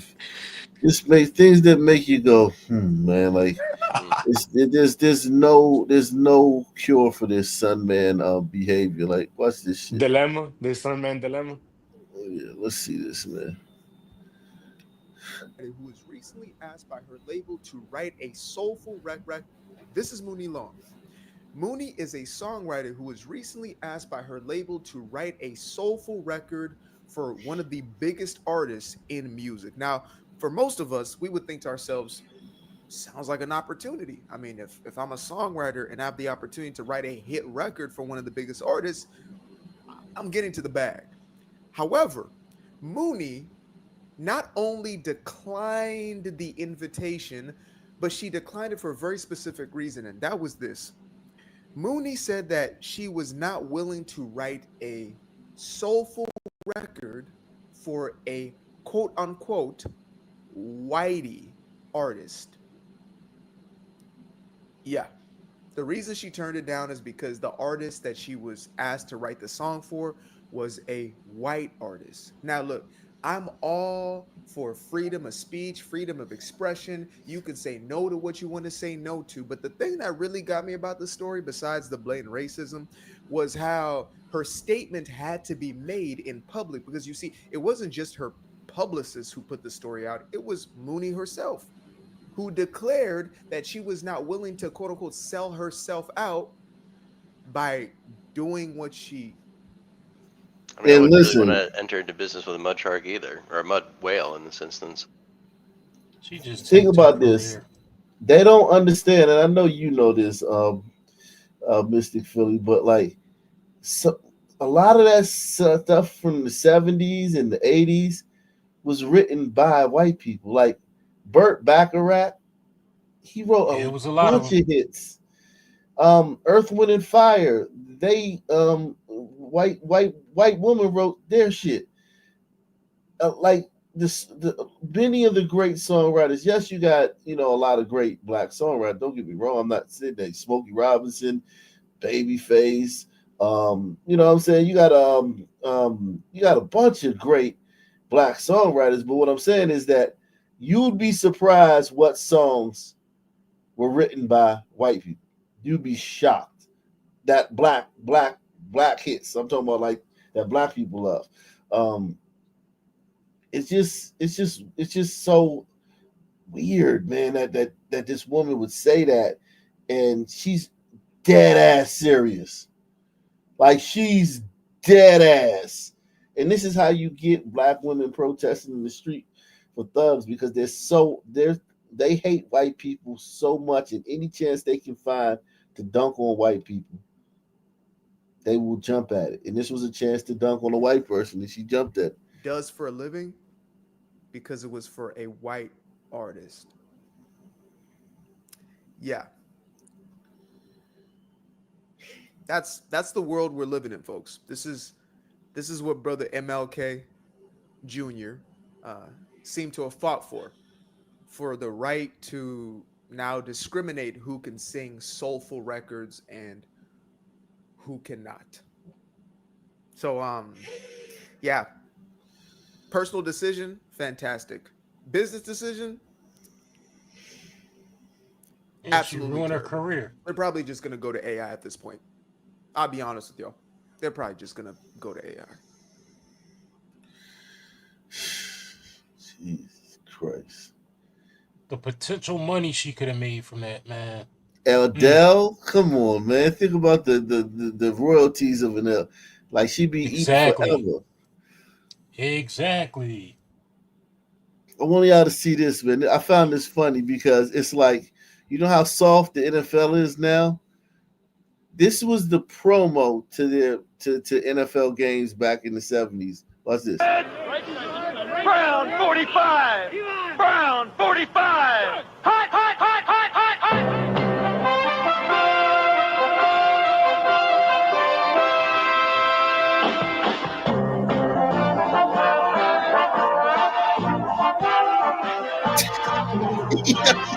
I remember this. Remember the good old days, man, when football was football. And you could stomp on a man's back and nobody batted an eyelash. Some of this you got to take out of the game. Don't get me wrong, but they promoted this. Remember all those videos like crushing hits back in the 80s when you was a kid? You got the VHS with all the big hits on it, and the big hits were like rewarded. Like it was like that was like a touchdown. If somebody got a big hit, that was almost like celebrating like a touchdown. Everybody would go crazy. And this is what the NFL promoted for years and years. And just on a dime, they said, hold on, all this shit is illegal. You're a bad person if you play this way.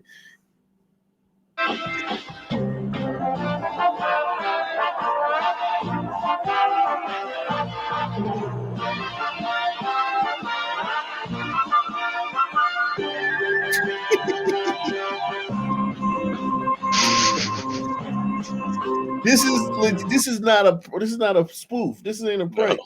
This is literally the opening to the NFL today. That's what football was. And nowadays, all of those plays would result in a penalty or fine or suspension or whatever. My how things have changed. You know what I'm saying? Like in our lifetime, like. You know what I mean? Like, it's just amazing how fast things can change.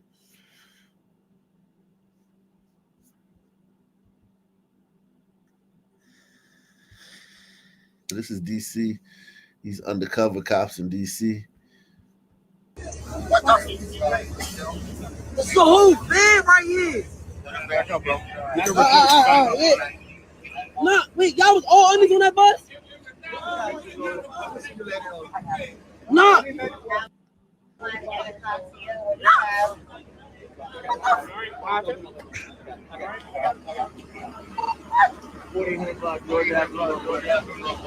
This nigga got the Nike ski on and what the? Yeah, the Oh, undercover Chasey. cops. Yeah, the undercover cops, man. This And guy, then look there how was happy you he looks. Goonies.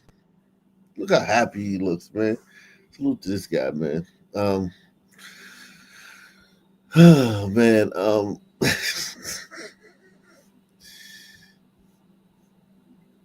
Shout out to Bottle Depot, man.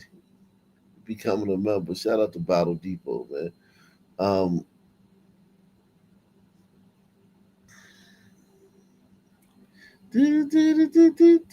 Somebody said, what they say? DC was on fire, man. Yeah, DC, man.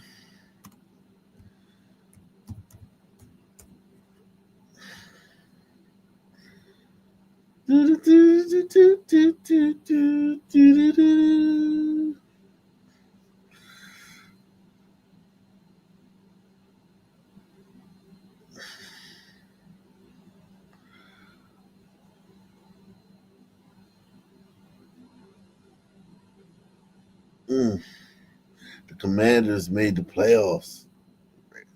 Redskins. Fuck the Commanders. The fucking Redskins. Ain't nothing going on in DC, man. Who said that? Man, maybe we'll see it tomorrow, man, in the news, man. Maybe maybe it's a delay, man. Because DC does operate like a cow town sometimes, man.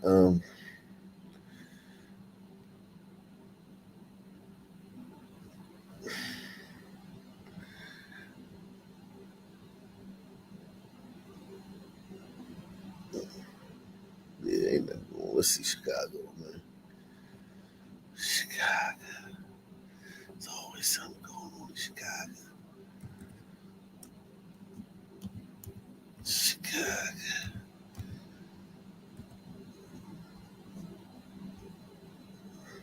Wow, everybody's talking about this New Orleans attack.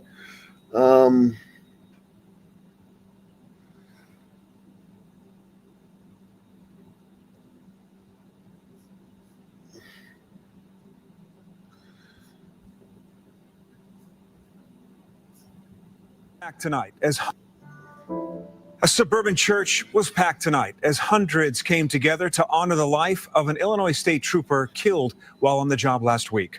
Elizabeth Matthews is live tonight in Orland with the story. Elizabeth. Yeah, Scott, Trooper Clay Carnes was about to celebrate the holidays with his wife and his 2 young children when police say he was struck and killed by a driver last Monday night. Now, tonight, hundreds gathered at the suburban church to remember him and his sacrifice. We appreciate the tremendous support from this community, from the entire state of Illinois. A show of love Thursday at the Parkview Christian Church for a state trooper killed in the line of duty. Every one of his fellow officers talks about what a great teammate he was, what a person of integrity he was. Illinois State Police Director Brendan Kelly says Trooper Clay Carnes was loved by many, as proven by the large show of support at his visitation.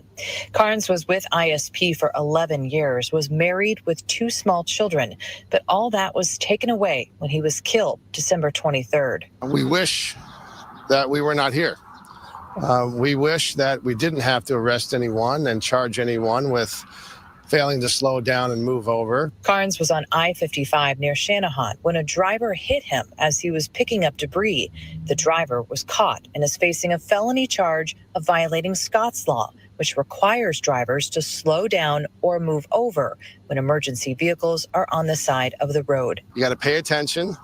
Just give a damn about your fellow human being. State police say there were 26 Scott's Law-related crashes in Illinois last year, 13 of them causing injuries or death to troopers. And already this year, 2 squad cars were struck on New Year's Day near Chicago. The troopers were not injured. It's hard to understand. I wish we were not here again. But the men and women who do this job, they do it because they love it. They do it because they are selfless. They do it because they are brave. And no one's going to stop them.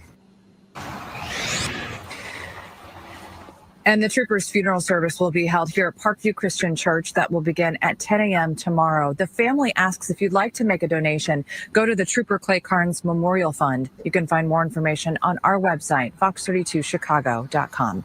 Reporting live tonight from Orland Park, Elizabeth Matthews, Fox 32 Chicago. To be sentenced. With just 17 days until Inauguration Day, before he takes the oath of office to become the next president, Trump could be in front of a judge again, this time facing sentencing for his conviction on 34 felony counts in a hush money case. The judge calling Trump's actions, quote, a premeditated and continuous deception by the leader of the free world. What could happen in the courtroom? Plus, the search for answers, what officials are saying about claims of a note left by the man who died in that Cybertruck explosion in Las Vegas, and what it could reveal about his motive. Also, the new developments in another major investigation, the warning New Orleans city officials were given about Bourbon Street security years ago, as concerns are raised about possible copycat attacks. And as millions begin to rethink their habits at the start of this new year, the U.S. Surgeon General is calling for warning labels on alcohol over its cancer risks, similar to cigarettes. The Surgeon General joins us to discuss the new research, how much drinking could raise your risk, and what it could take for the policy to go into effect. Wow, on Burritos, man. Y'all got to watch out for that on Burritos. Dang. Wow. What are you doing? You're my man. You're attacking. Why are you involved? Only on Fox 11, a brutal attack in a fine dining restaurant. It's all caught on camera. A man left bruised and bloodied while a woman's scream pierces through that establishment. What's the story behind it all? Let's go live to downtown LA where Fox 11's Ed Lascos has that story for us. For the record, I didn't see any sons, man. Did you? I didn't see any sons in that situation. Tonight, Ed. And lawlessness on that crazy video, I'll tell you, it all goes down New Year's Eve, just a couple of hours before the stroke of midnight, and just a block away from Crypto Arena. The Lakers game had just ended, and then all of a sudden the Palm restaurant explodes into this. Watch. Hey! Let go! You're attacking him! You're attacking him! Let go of him! Pain at the Palm, violence at one of the high-end restaurants in downtown LA. Grabbed me from behind my neck, rushed me forward and pushed me into the booth. And next thing I know, I'm getting hit in my eye really, really hard and bleeding everywhere, and I fall underneath the table. He is the target of what he calls an unprovoked attack, an unrelenting attack. You guys are attacking him! What are you doing? You're my man! I'm in a lot of pain throughout my body, and especially in my face. I have fractures throughout my whole, around my eye, all around my eye and my cheek. And feeling lucky to even still be alive after several men start swinging away, pounding away. Oh my God, I didn't know there was 4 people beating up on me. I had no idea. I just knew I was getting hit a lot of times. This cell phone video shows some of the men now targets themselves of an active LAPD investigation, ID'd in this video and by this witness. He was out of control with the whiskey glass, bashing my husband over the head. For what reason?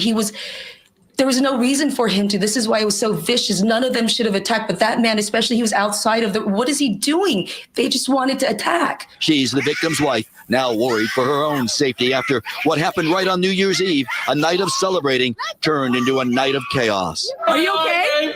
I can't see out of my left eye. The victim now just barely able to even open up his left eye. His white formal shirt, now a blood-stained reminder of what happened at the Palm restaurant. It's now closed, out of business as of the 1st. All this just a block away from Crypto Arena, the very last place you'd expect. This is definitely menace to society. It's like Gotham in Los Angeles. And we need some justice. Gotham in Los Angeles, she says. Only here there is no Batman, but the victim hoping there is a new crime crusader now in office. Nathan Hochman or the DA or someone will take some interest in this case so it can get some traction, because I'm born and raised in LA. I've never seen so much lawlessness in my life. Now live, a lawlessness on New Year's Eve. In this case, the victim, his wife, they want justice. They want this crime spree to end, as they put it. No idea how this started. The victim says he never saw these guys, didn't even talk to them, didn't even look at them. All of a sudden, they surround him, and they're on him like you know what. For now, we are live downtown. Back to the west side we go. So those priorities was to confirm that.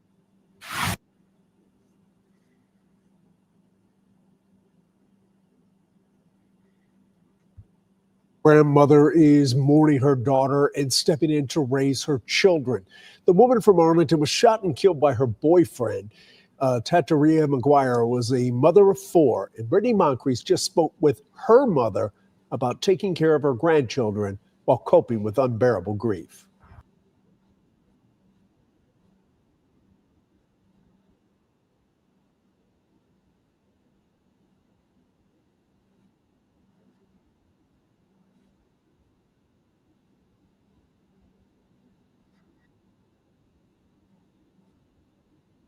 What happened to everybody? Leave her children. Bowden remembers the moment she learned what true love was. She is like a breath of fresh air. She's my firstborn. Her daughter, Tataria McGuire. To have her and love her was like, oh my goodness. She's grateful Tataria, a mother of 4. They were her everything. Got to experience that true love too. She would never leave her children.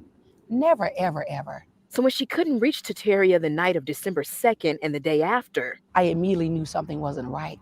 Patrice reported her missing. According to documents obtained by WFAA, she and Tataria's children told Arlington PD that Tataria and her boyfriend, LaDarren Tilley, had been fighting. The children also told police he carries a gun. An arrest warrant states Tilley, who is not the children's father, told police he hadn't seen Tataria since dropping her off at home Monday night and returning the next day to take the kids to school. I was devastated because we didn't know where she was. That devastation only getting worse after a landscaping employee found Tataria's body in this wooded area off Greenbelt Road, owned by Fort Worth Water Department, December 5th. Documents show she was shot multiple times and was partially clothed. Law enforcement also placed Tilley's vehicle in that same location the night she went missing, later charging him with murder. To know that she gave and gave and gave and it wasn't enough hurts me. Patrice says Tataria planned to end the relationship, sharing this photo of her and her children joining a church the day before she was killed. Those babies need me, and I have to do everything in my power to keep them protected, and I will.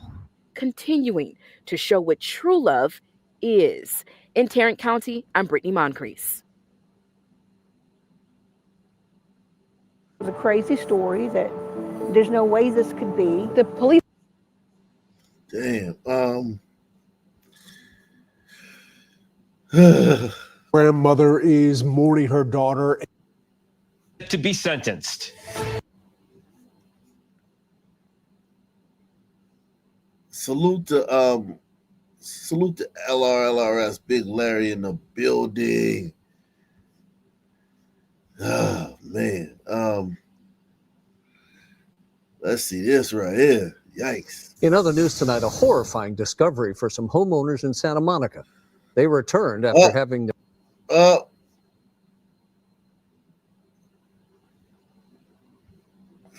in Santa Monica. You see it? You see it, Mystic Philly? Yeah, man. Even if they had masks on, you could tell who did that, man. Yeah, you already know. Jesus, man. You would think that you would want to have, you know what I'm saying? All your, just be ready for anything. Like, right, you know? Like a getaway if you got to run.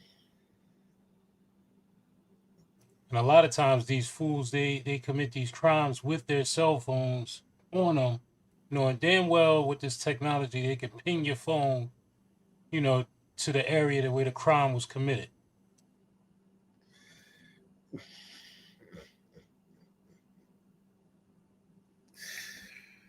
Turned after having their building fumigated to find that burglars had ransacked their condos. And not only had their valuables been stolen, but the thieves also destroyed property, causing thousands of dollars in damage. KTLA's Rachel Menitoff is live in Santa Monica with a story you'll see only on 5. Rachel.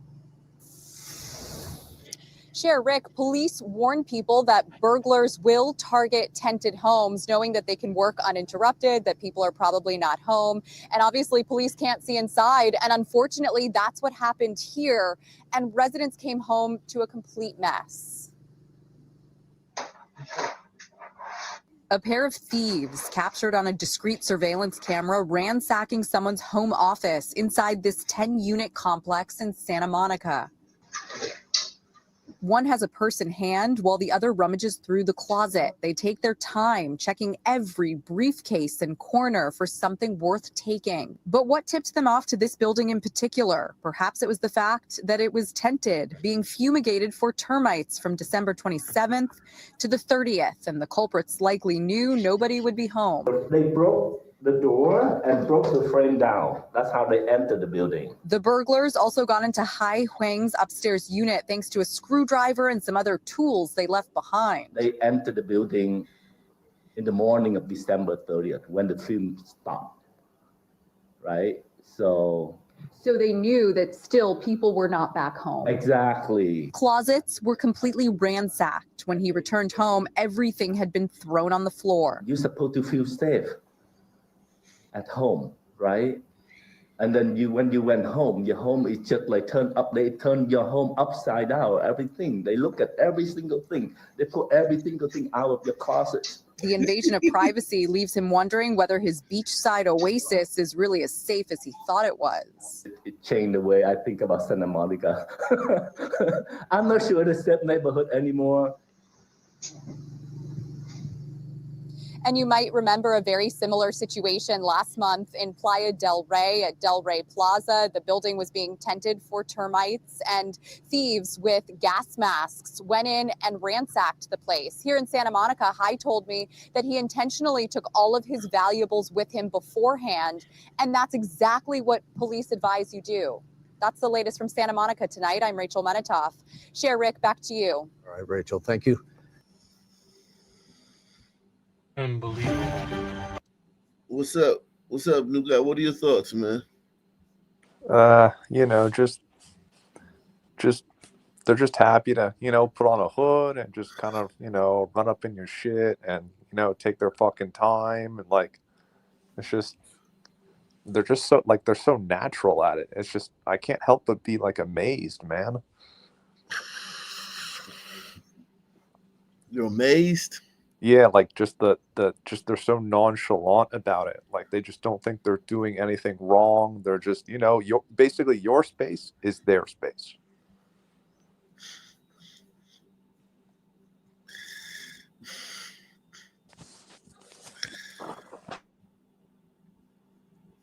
How long have you been watching? I just got on. Okay.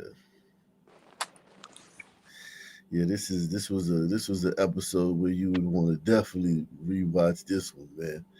A lot going on tonight, man, in the stand, man.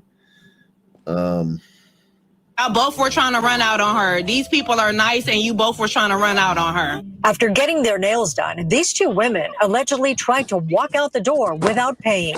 But Diane Nguyen, employee at Tip Top Nails in Compton, immediately closed the shop, refusing to let them get away with ripping her off. We closed the door and called the police, and they kept getting nervous So we keep calling the police. A longtime customer pulled out her cell phone and captured the crazy scene. You gotta pay these people. The two women, frustrated they couldn't leave, kept getting angrier. Why? The redhead flashed her backside to the customer, recording the chaotic scene, who had already told her it's all going up on social media. Oh, thank you, TikTok. I'm going up. At one point, the N-word was tossed around. Who's in here? As soon as the women learned the cops were on the way, one of them ran to the restroom to flush money down the toilet. I said, why you do that? I said, I have money, but I don't want to pay for you. So I put plus money in the toilet, so you have no money. Diane managed to grab one of the ripped $100 bills and ran it through her machine.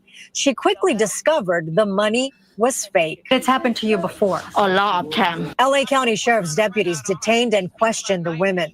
When one of their boyfriends paid for the services rendered, they were released. I was impressed at how fast you guys closed the doors.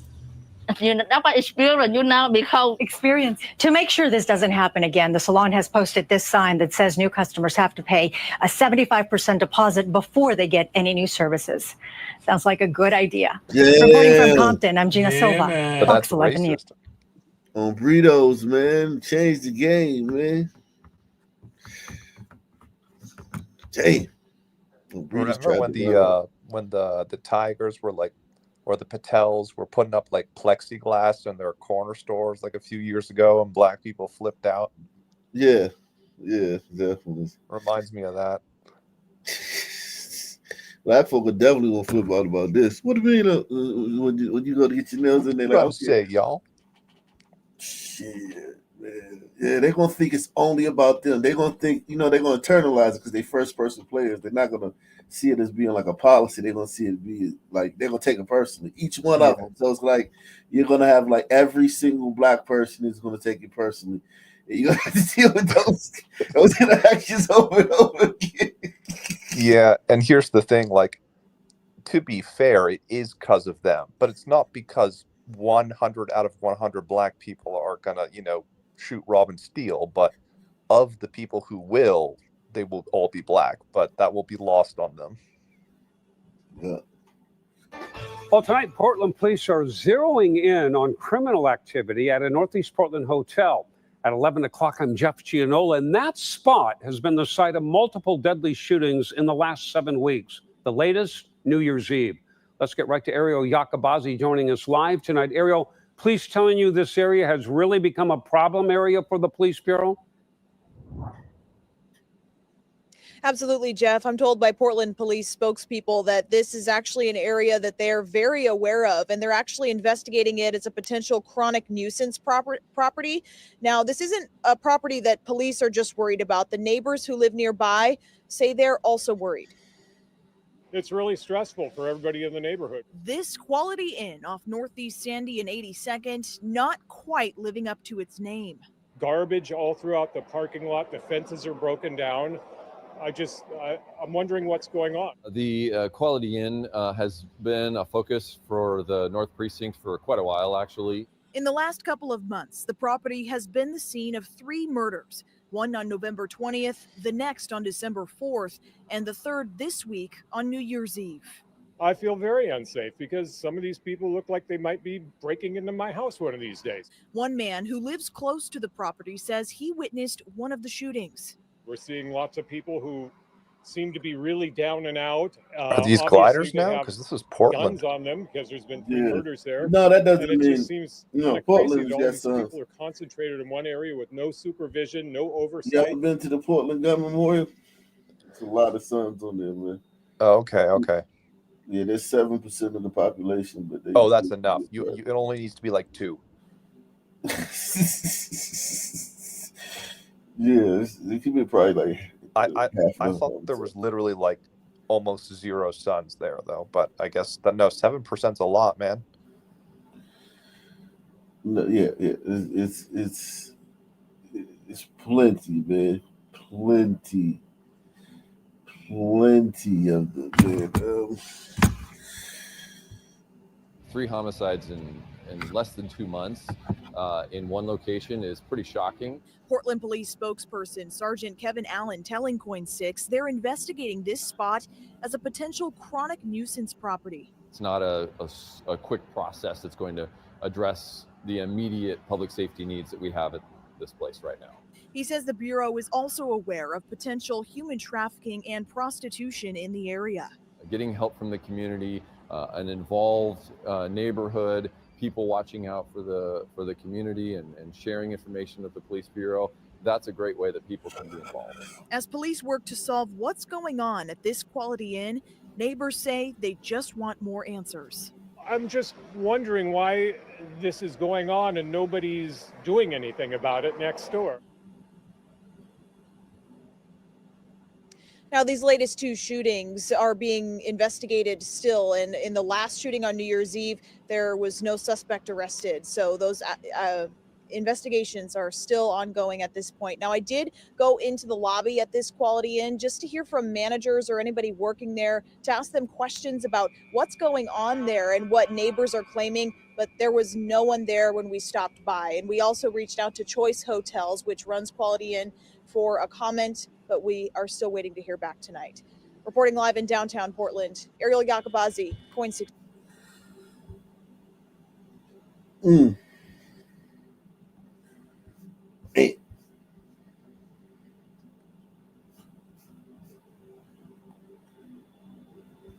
Wow.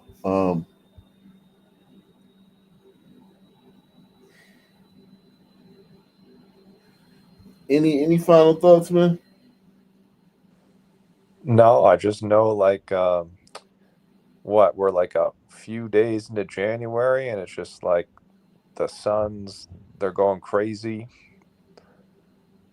And it's nothing new, you know, nothing new.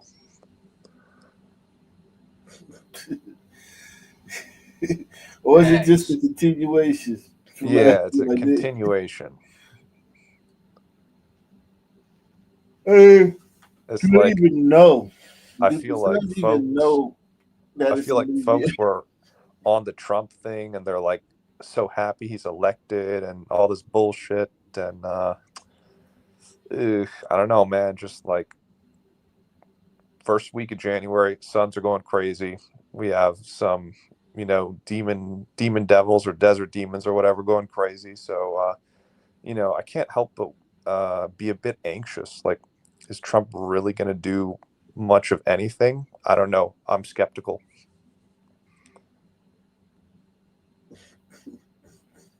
Yeah, all just a precursor of what's to come for the rest of the year. Like, what can he do about this? I mean, I'll be satisfied with the border. This, like, what can you do about this? Yeah, it's a bit of like once the infection is like inside, you kind of can't do all that much other than keep, you know, what's outside on the outside, right? But like once it's inside the country, it's just DNA. Like that's just the trademark of the channel, right? Yeah. DNA, man. All right, guys.